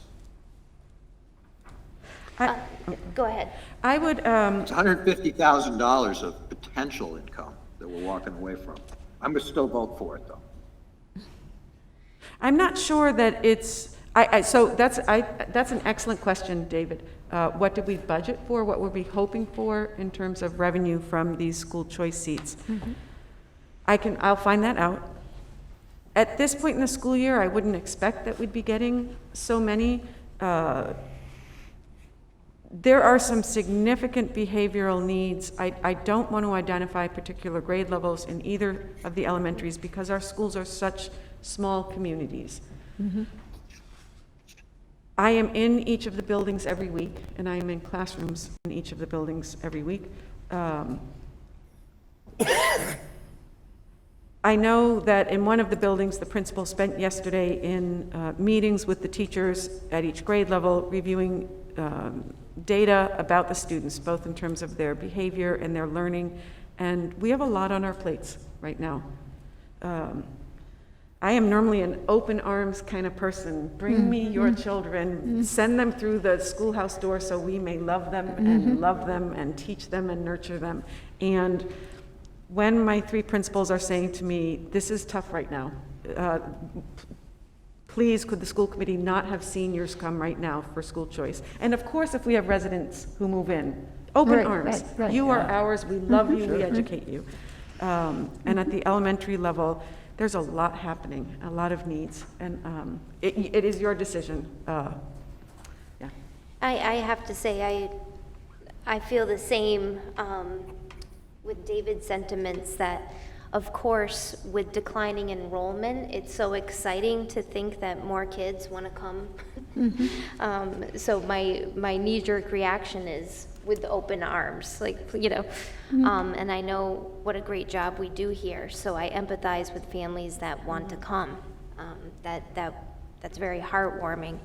However, I need to defer to the experts, and the experts are the building principals, the teachers, and our superintendent. So, did you have your hand raised? No. I just want, Robin does, and then Alan. I just had two points to make, is that earlier they talked about all the unfilled positions that we currently have. So even though we have these open positions, we are short on staff positions. And the other question I just had quick for Pat was, if you have two people that already applied and we now close after they already applied for posted positions, does that leave us into any discrimination or liability issues? I don't think so, because what my instructions to the principals have been, we need to pause this until we have the school committee discuss this. Does that? Yeah, I mean, I can understand that, but we have posted positions, and people have already, I just was wondering if we should get a legal opinion before we say to those two people who have expressed interest to you for posted positions, you know, that, oh, I'm sorry, we're closing the door after we, you know, it seems a little shaky to me, but hopefully it's not. Yeah, I assumed that this is a timely issue, and that until the school committee takes a vote and says no more, that whomever has already applied previously would qualify, and they would be able to come. Yeah, I don't think you can go retroactive and say, well, after the fact, we decided no. So I think you are obligated to take the ones that have already applied under what the school committee had approved. But if you tonight say, we're not going to fill any more, then from here going forward, no more. And I guess I would say that, did I make a motion? If I did, I would say I would add to it pending the attorney's review of that, meaning that if I happen to be wrong in that you could close that door before we took this vote for people that applied in advance. But I will be really surprised if that were the case. That'd be like buying a car and then telling them, oh, sorry, we sold it to someone else. David. I was somewhat taken back to find out the amount of special needs that school choice was taking in at Warwick, and got pretty aggressive with the administration about billing for that. And part of the story is that there's a certain amount that's, you know, included in the cost per pupil, and and then the other thing is that the sending district says, oh, no, we don't want to pay for that. So my understanding is that school choice is by lottery, but I've got to think that at some level that it's not only by lottery, that the placement needs to be appropriate. No, the law is very clear. No, not at all? Well, Not at all. that's so much of Not my at all. wishful thinking. Thank you. Yeah. And it's by lottery, so this is something we need to do a little cleanup on in our district. It is by lottery only if there are more applicants for a particular grade level in school than spaces available. And people that have siblings or brothers or Sibling preference applies, yes.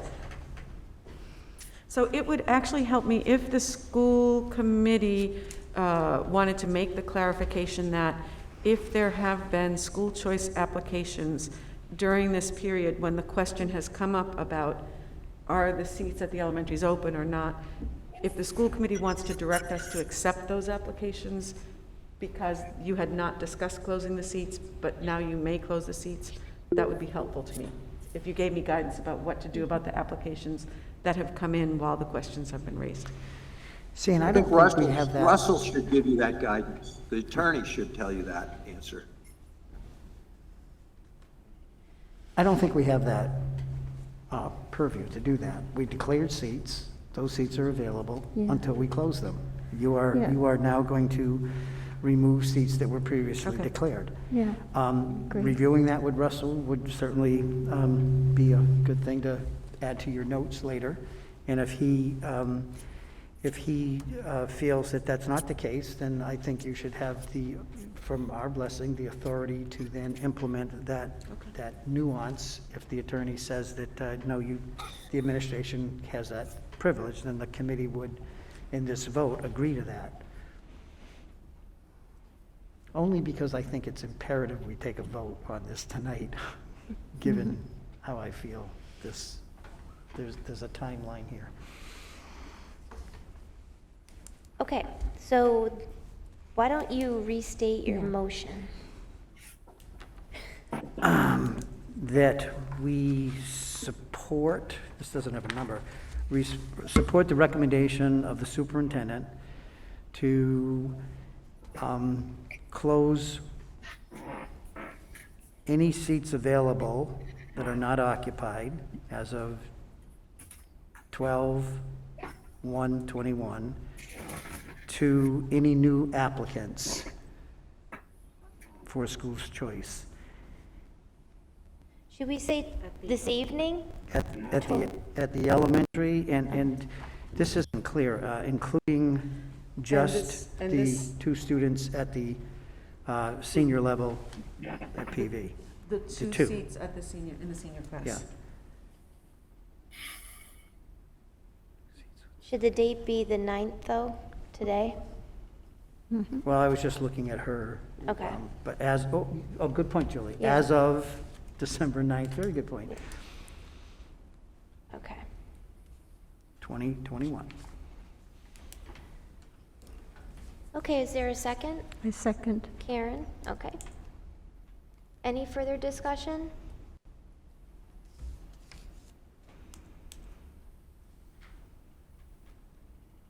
Okay. Stephanie Stephanie? Winslow, Northfield, yes. Karen O'Neill Leiden, yes. Alan Genovese Warwick, yes. Raina Dastu, Northfield, yes. Robin Knight Blyden, yes. Jim Bell, yes. David Young, yes. Nathan Swartz, Warwick, yes. Jeannie? Jeannie Milton, Bernardston, yes. And Julie Burke, Northfield, yes. So that passes unanimously. Thank you. All right, thank you. Okay, our last item under business, it is 8:57. Oh, no. there's 2. We have 2, okay. Number 5, discussion and vote on interim superintendent evaluation, the draft goals and action plan.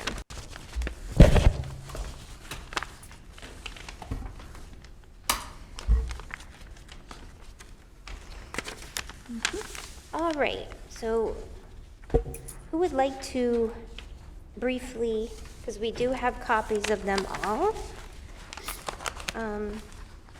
explain? Karen, do you want to? Do you want me to?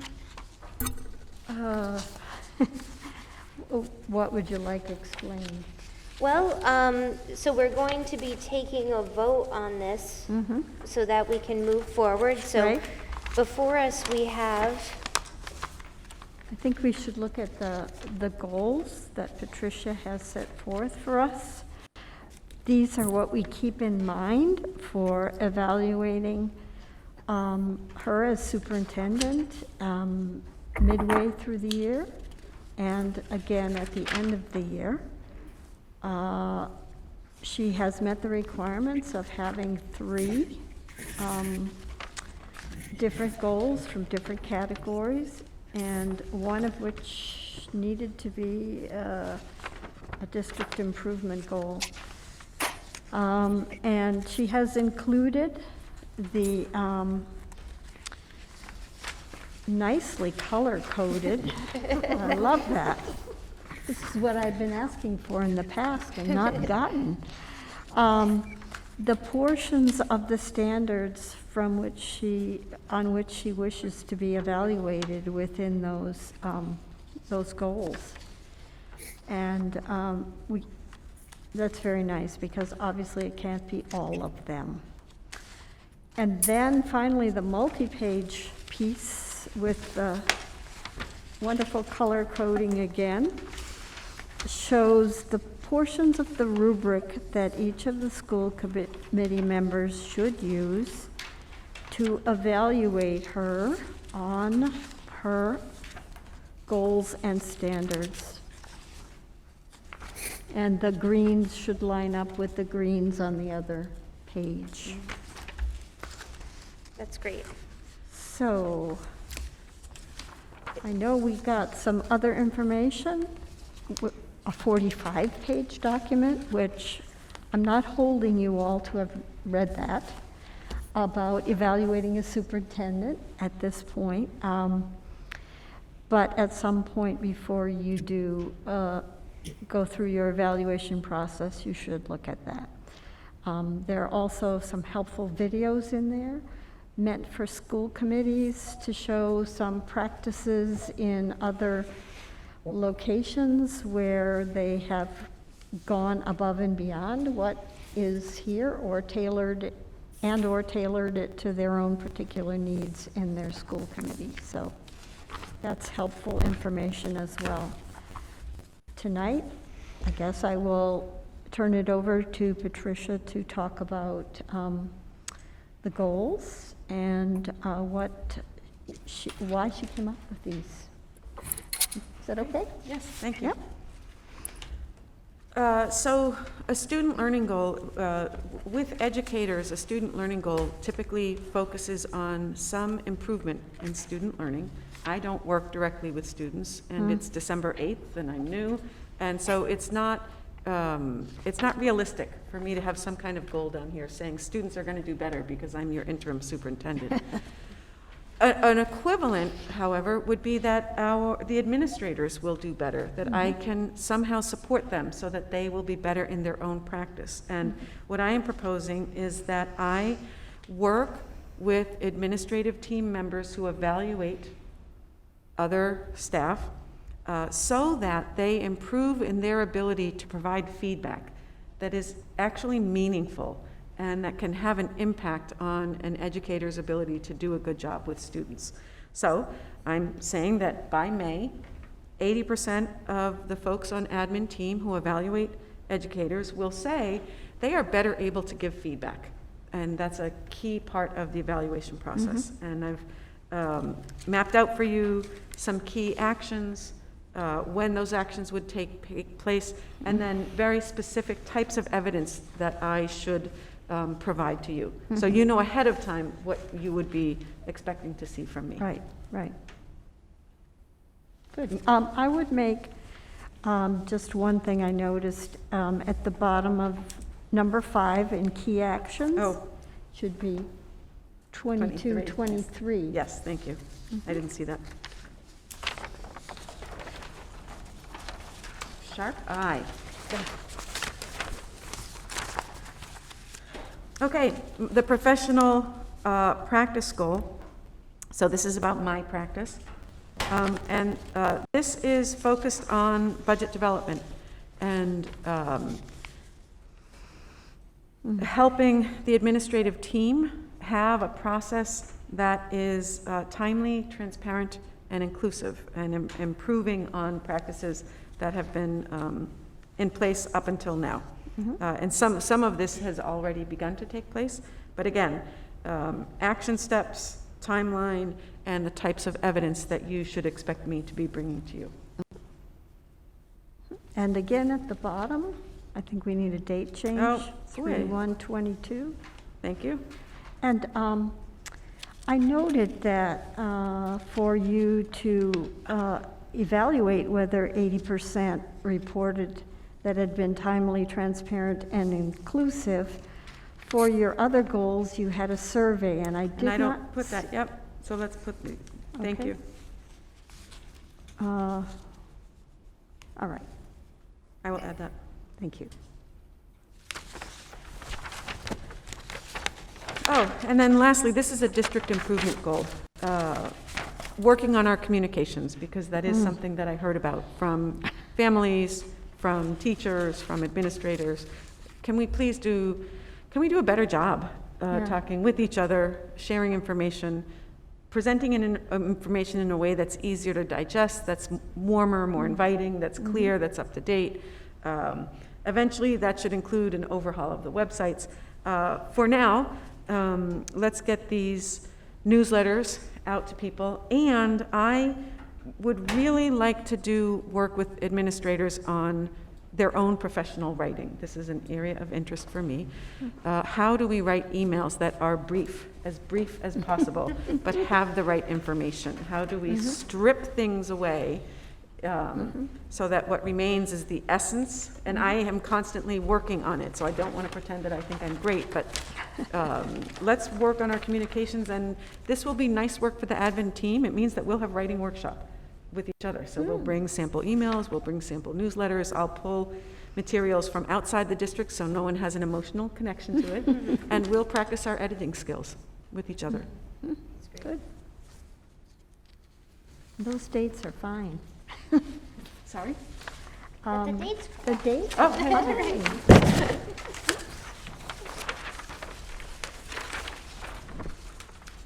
All right, So, do we have to vote on this, I right? do.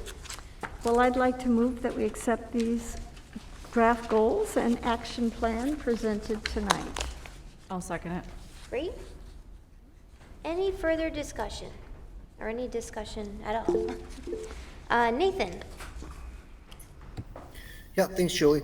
Yeah, I would just like to hear what the interim superintendent has as an overall goal, like how, as a rural district, are we going to be sustainable, right? We have a declining student population.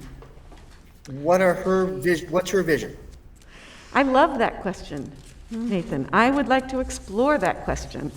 And that question could be very well and thoroughly and maybe even joyously explored through a long-range planning process.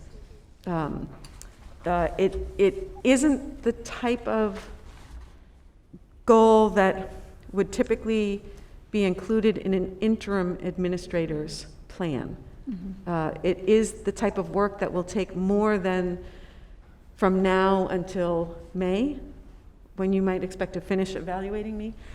So I sure hope that I'm here to help the district explore that question, and I have all kinds of thoughts I would share. And I appreciate that's not an interim question, but it is something that, like, I would like to know going into the evaluation. I'm not sure how to respond. I guess the answer is yes, you're going to do that if you, yes, you're going to do that if you continue to be employed as the superintendent. So the purposes of this evaluation, truly, it needs to be completed by the end of January.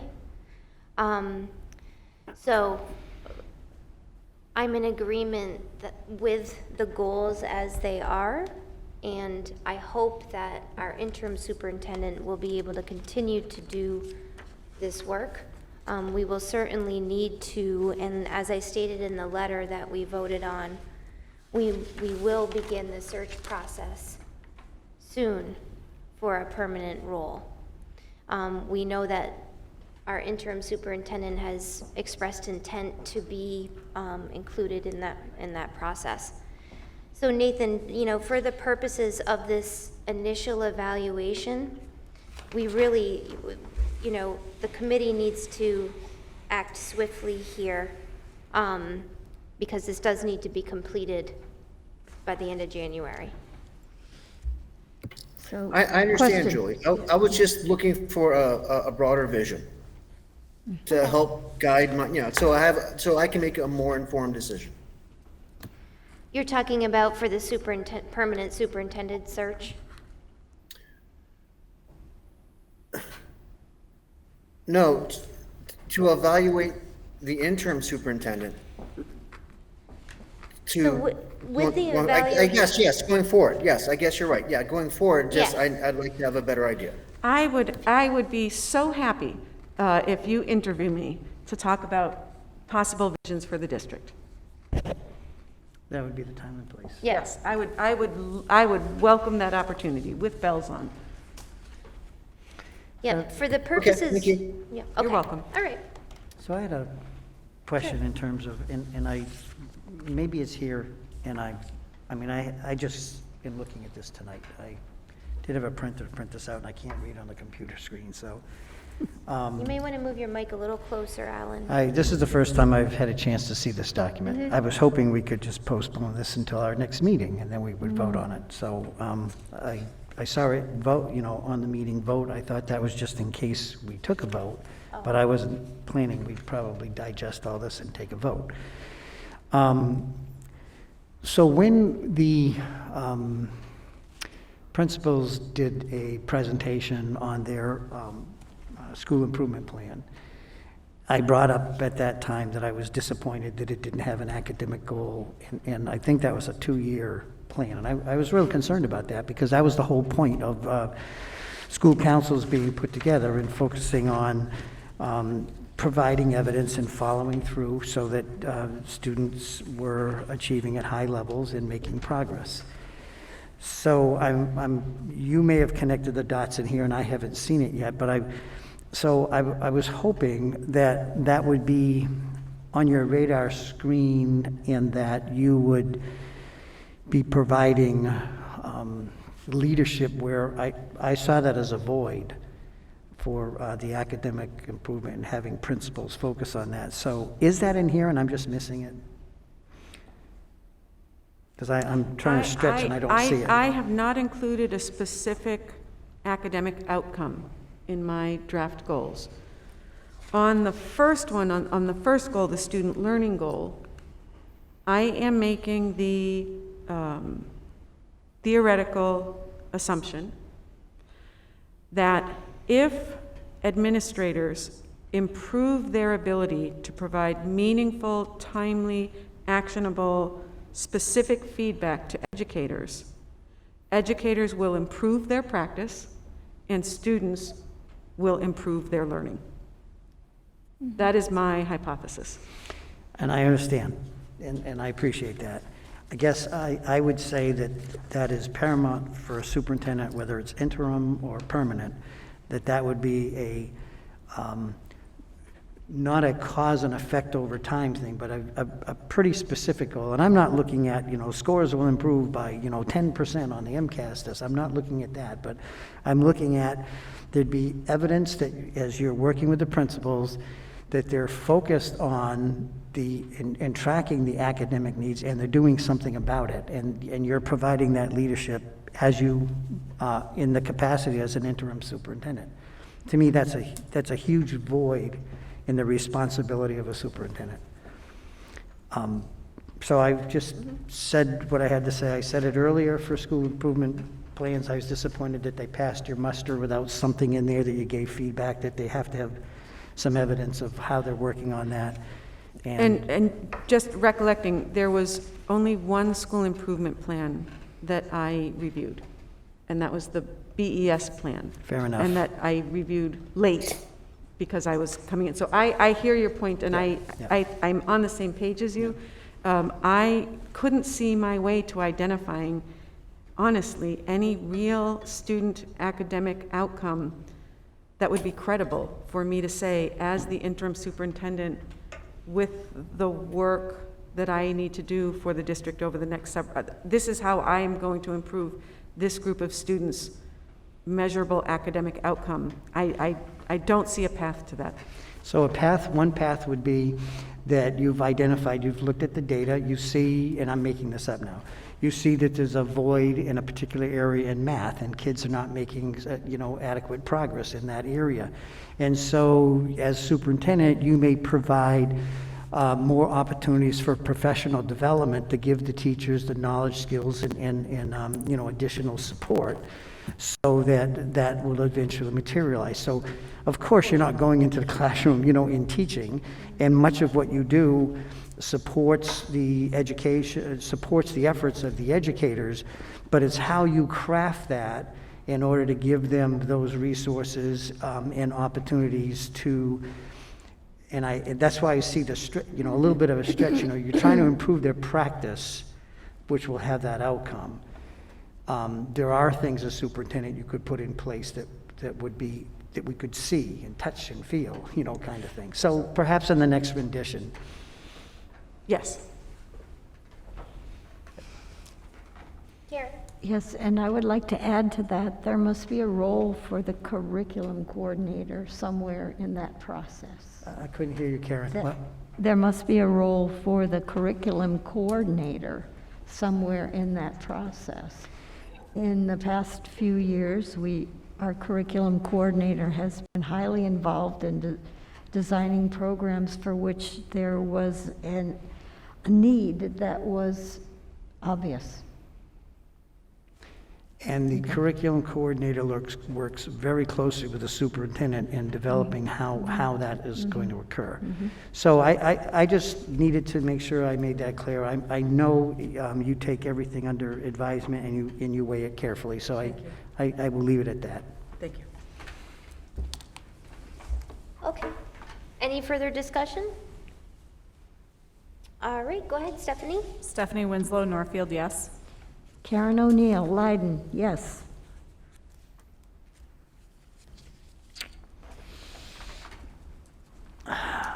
Alan Genovese, Warwick, yes. Raina Dasty, Northfield, yes. Tim Bell, yes. David Young, yes. Robin's shaking her head yes. Jeannie Milton, yes. Nathan? Nathan Swartz, yes. And Julie Burke, Northfield, yes. All right, so that passes unanimously. Thank you. Now it is 9:16. I anticipate there would be quite a bit of discussion of this Okay. policy. I don't know what people want to do. I agree with Karen. That there's going to be a lot of discussion around this? Yes, Okay. yes, there is, because it's a big change. So, it's 9:16. If we do not reasonably think that we will be able to discuss the private vehicle policy in the next 14 minutes and wrap it up and vote, that also means we are committing to a meeting on the 16th. To which we have invited. Yes, yes. So, Robin? Oh, you're on mute, Robin. We looked at this policy at the last meeting, so can we take a stab at the next 15 minutes and see if we can do this? I mean, what's the biggest controversy, unless I'm missing it, is the fact that we will no longer allow students to drive students, and that we will also, if you are in an athletic event, you have to go on the bus. Yeah, I think that part, the parent driving part, is going to be the biggest issue. We also have some, Athletic handbook changes that have to go along with it. athletic handbook changes. Also, a caveat here. We explain about the invitation for next week. Yes. I'm jumping to a different topic here. We are going to enter into negotiations. We've just met once to talk about ground rules with the bargaining units. Under Massachusetts law, as a regional district, we are required to invite town representatives from each of the member towns to send a person to the school committee for, so that the member towns may, amongst themselves, elect a representative who would be essentially a member of the school committee for purposes of contract negotiation. They are a member of the school committee for whatever length of term other school committee members are members. That representative, however, would not sit at the negotiating table unless the school committee were to vote to appoint that person to the negotiation subcommittee. So, with the advice of council, I have sent a letter to each of the towns, to the town administrators, 2 of whom are members of our school committee, I remind everyone, inviting the towns to send a representative to the school committee meeting, which would take place next Thursday, December 16th, for the purposes of, among those 4 representatives, electing someone to participate in the contract process. So what you're saying is we meet anyway. Yes. So there is a necessity to meet next week. Yes. Oh, that's the. Yes. And we did not have an executive session for purposes of beginning to discuss bargaining strategy, and we need to hold that executive session. Yeah. So in fact, the use of private vehicles policy may need to even wait until our January full committee meeting, given that our meeting next week needs to, you know, Okay. be regarding That's negotiations. fine. Robin?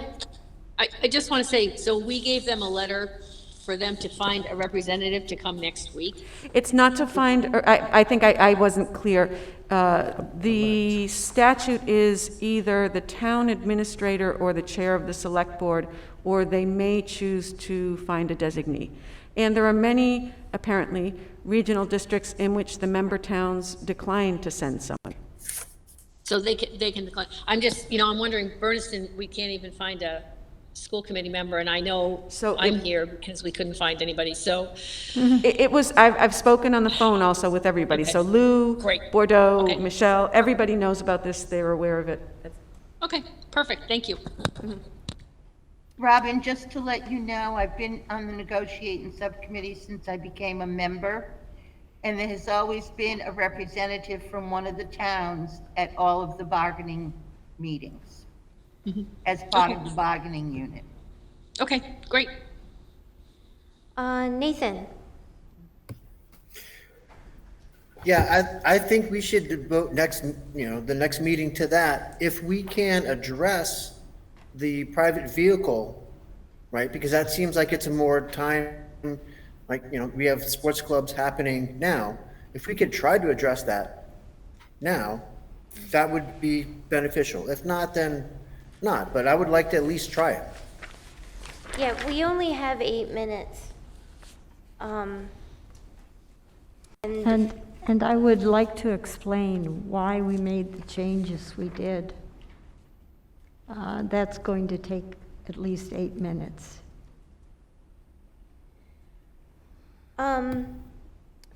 I also want to explore not having our meetings go past 2 hours. We have 9:30. I just feel like any meeting longer than 2 hours is awful. Like And Julie, you have birthday cake waiting at home, no don't you? kidding. Yeah. Let's go, let's And go. we all Yeah, I know do that. think we ought to just move on and do this at the next meeting, but I have a question in terms of, is there a way, perhaps the superintendent or however the mechanism is, that we could get this out in the community, the policy, particularly the one of driving would be the high school, population, and just a way to get feedback from that, so that we could get something. You probably already had that in the hopper of getting parent feedback in this? No? Yes? We actually did have. We have had some already. Yep. No, I know that, but if we're putting it on for next week, that gives us Yes, a yes, couple yes, days to yes. Oh, I see what Yes, people yes. may have, an email or however they do Right. that, so you could take Right. that under advisement, and maybe Right. share that. Sure. Yes. I'll add it to a newsletter. Oh, Perfect. good. That's a good idea. Yep. Perfect. Okay, Jeannie? Karen, may I just mention, there are some legalities that, that come into not allowing the students to drive their own cars, and so that's just a portion of what Karen will be presenting. Right. Okay. I would like to entertain a motion, just to address the 9 PM versus 9:30 thing.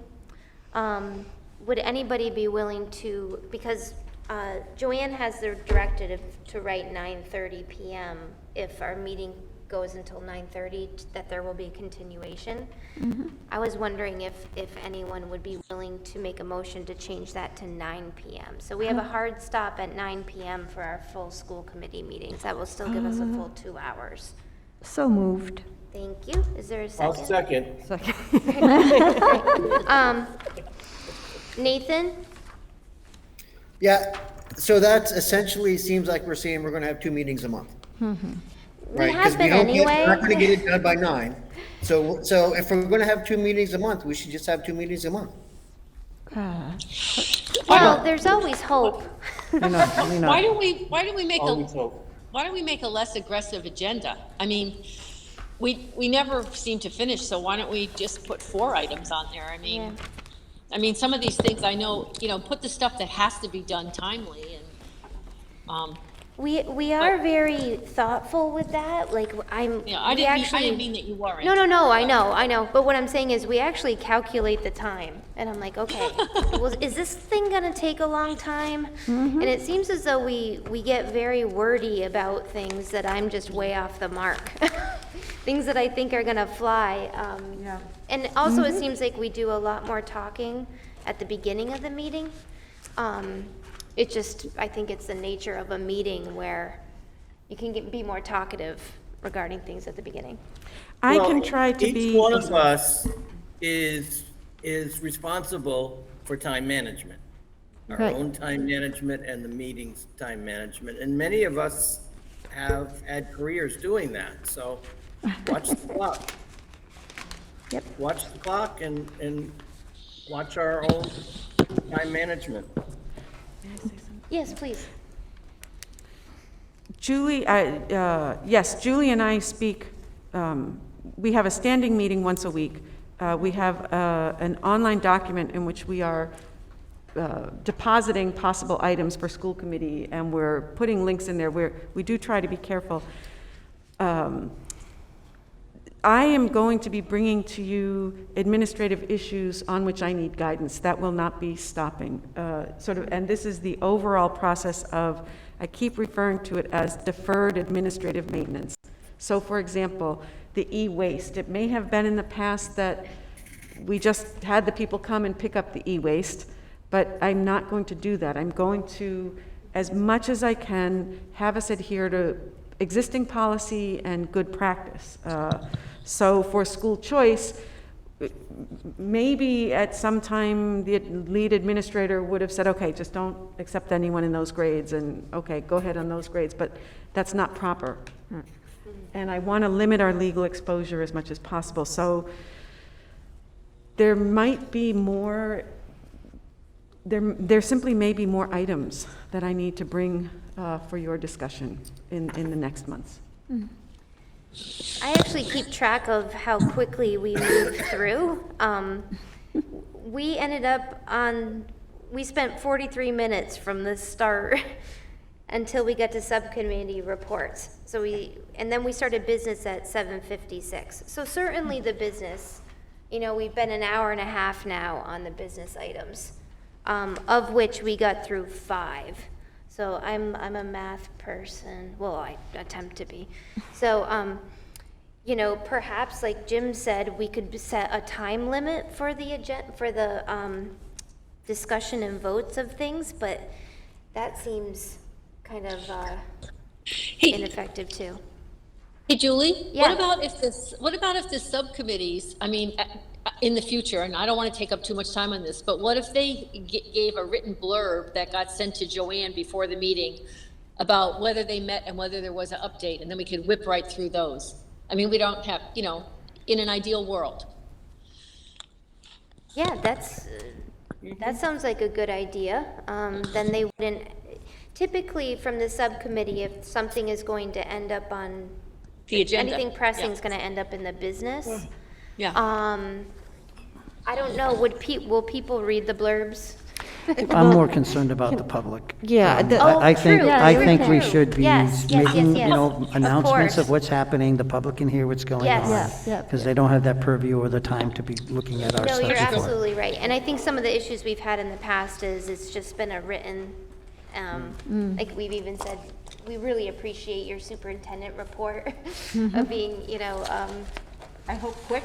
yes, but also just hearing from you is important rather than it just being written. So that's true. That's true. We'll take Pat's brevity workshops. All right, so there is a motion that we will end our meetings at 9 PM. That was seconded by a couple of people. Could we please, if there's, Nathan, did you want to say something more on that?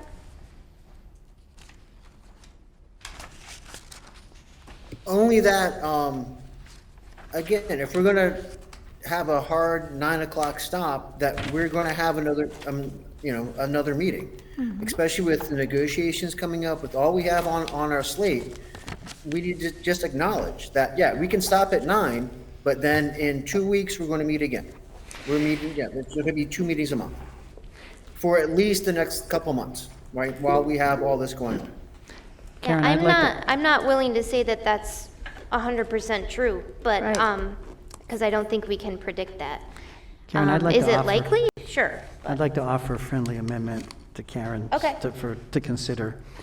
I'd like to add to her motion to say, unless, so this is where you stopped at 9 o'clock, unless by a majority vote of the committee, it votes to continue till 9:30.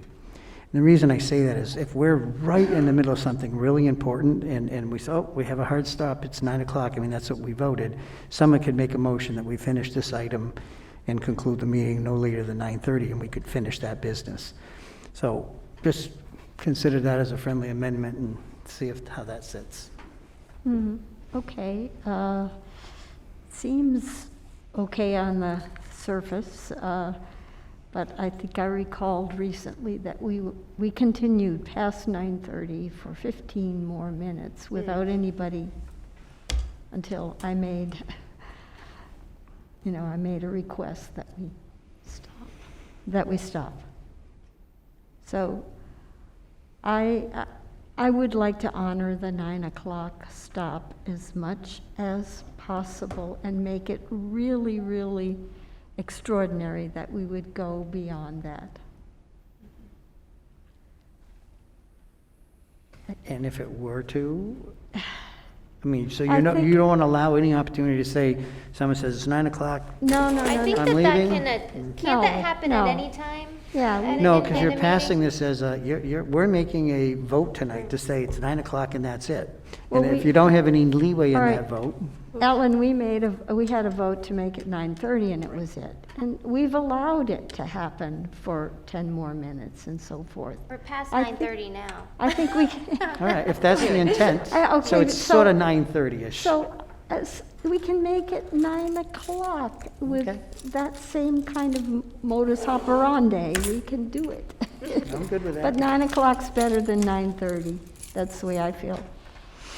And just so everyone, just for clarification, the meeting gets moved into the following week. So there isn't a gap, in between. I think it's a continuation. It's meant for the next week to continue without there being too much time that goes by. So I think that for Thanksgiving, we had to have a week in between, that's all. Yeah, But yeah. Jeannie? I really prefer the 9:30 for the first meeting of the month, and then, but hold to it. If we see it's 25 past 9, we adjourn. What happens is, we keep saying, well, can we do this, can we do that? And that's another 15 or 20-minute discussion. And we go over the 9:30 without accomplishing anything. And You know, I respectfully disagree I remind us of the time throughout Yeah, the but whole look at where meeting. we are now. It is now 9:33. We have yet to resolve this, and then we have an adjournment. We should have, if we were gonna have this discussion about this change, we should have done this at 9:15. Not at 9:25. Okay, I'm sorry, Should I'm we just, table I'm it? voicing my opinion.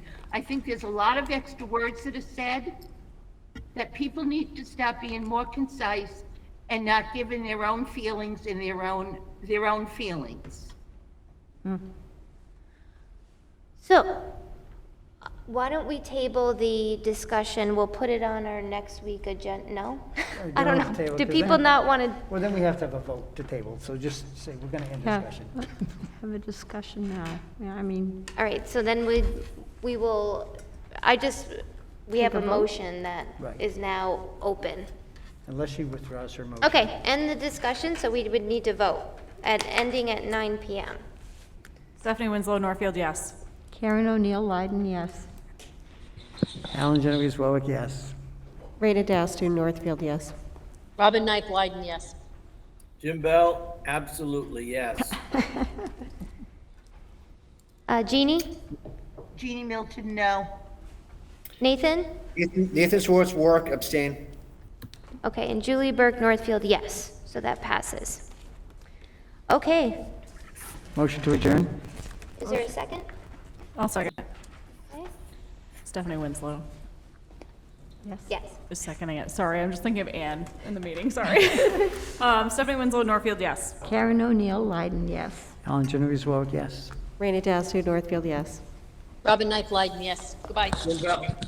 Jim Bell, yes. Nathan? Think tank. Nathan Swartz, Warwick, yes. Okay, and Jeannie has left and David has left. Okay, Julie Burke Northfield, yes. Thank you, everyone. We'll see you next week. Julie, good Yes. job. Happy birthday to your son. Oh, thank you, Robin. Bye.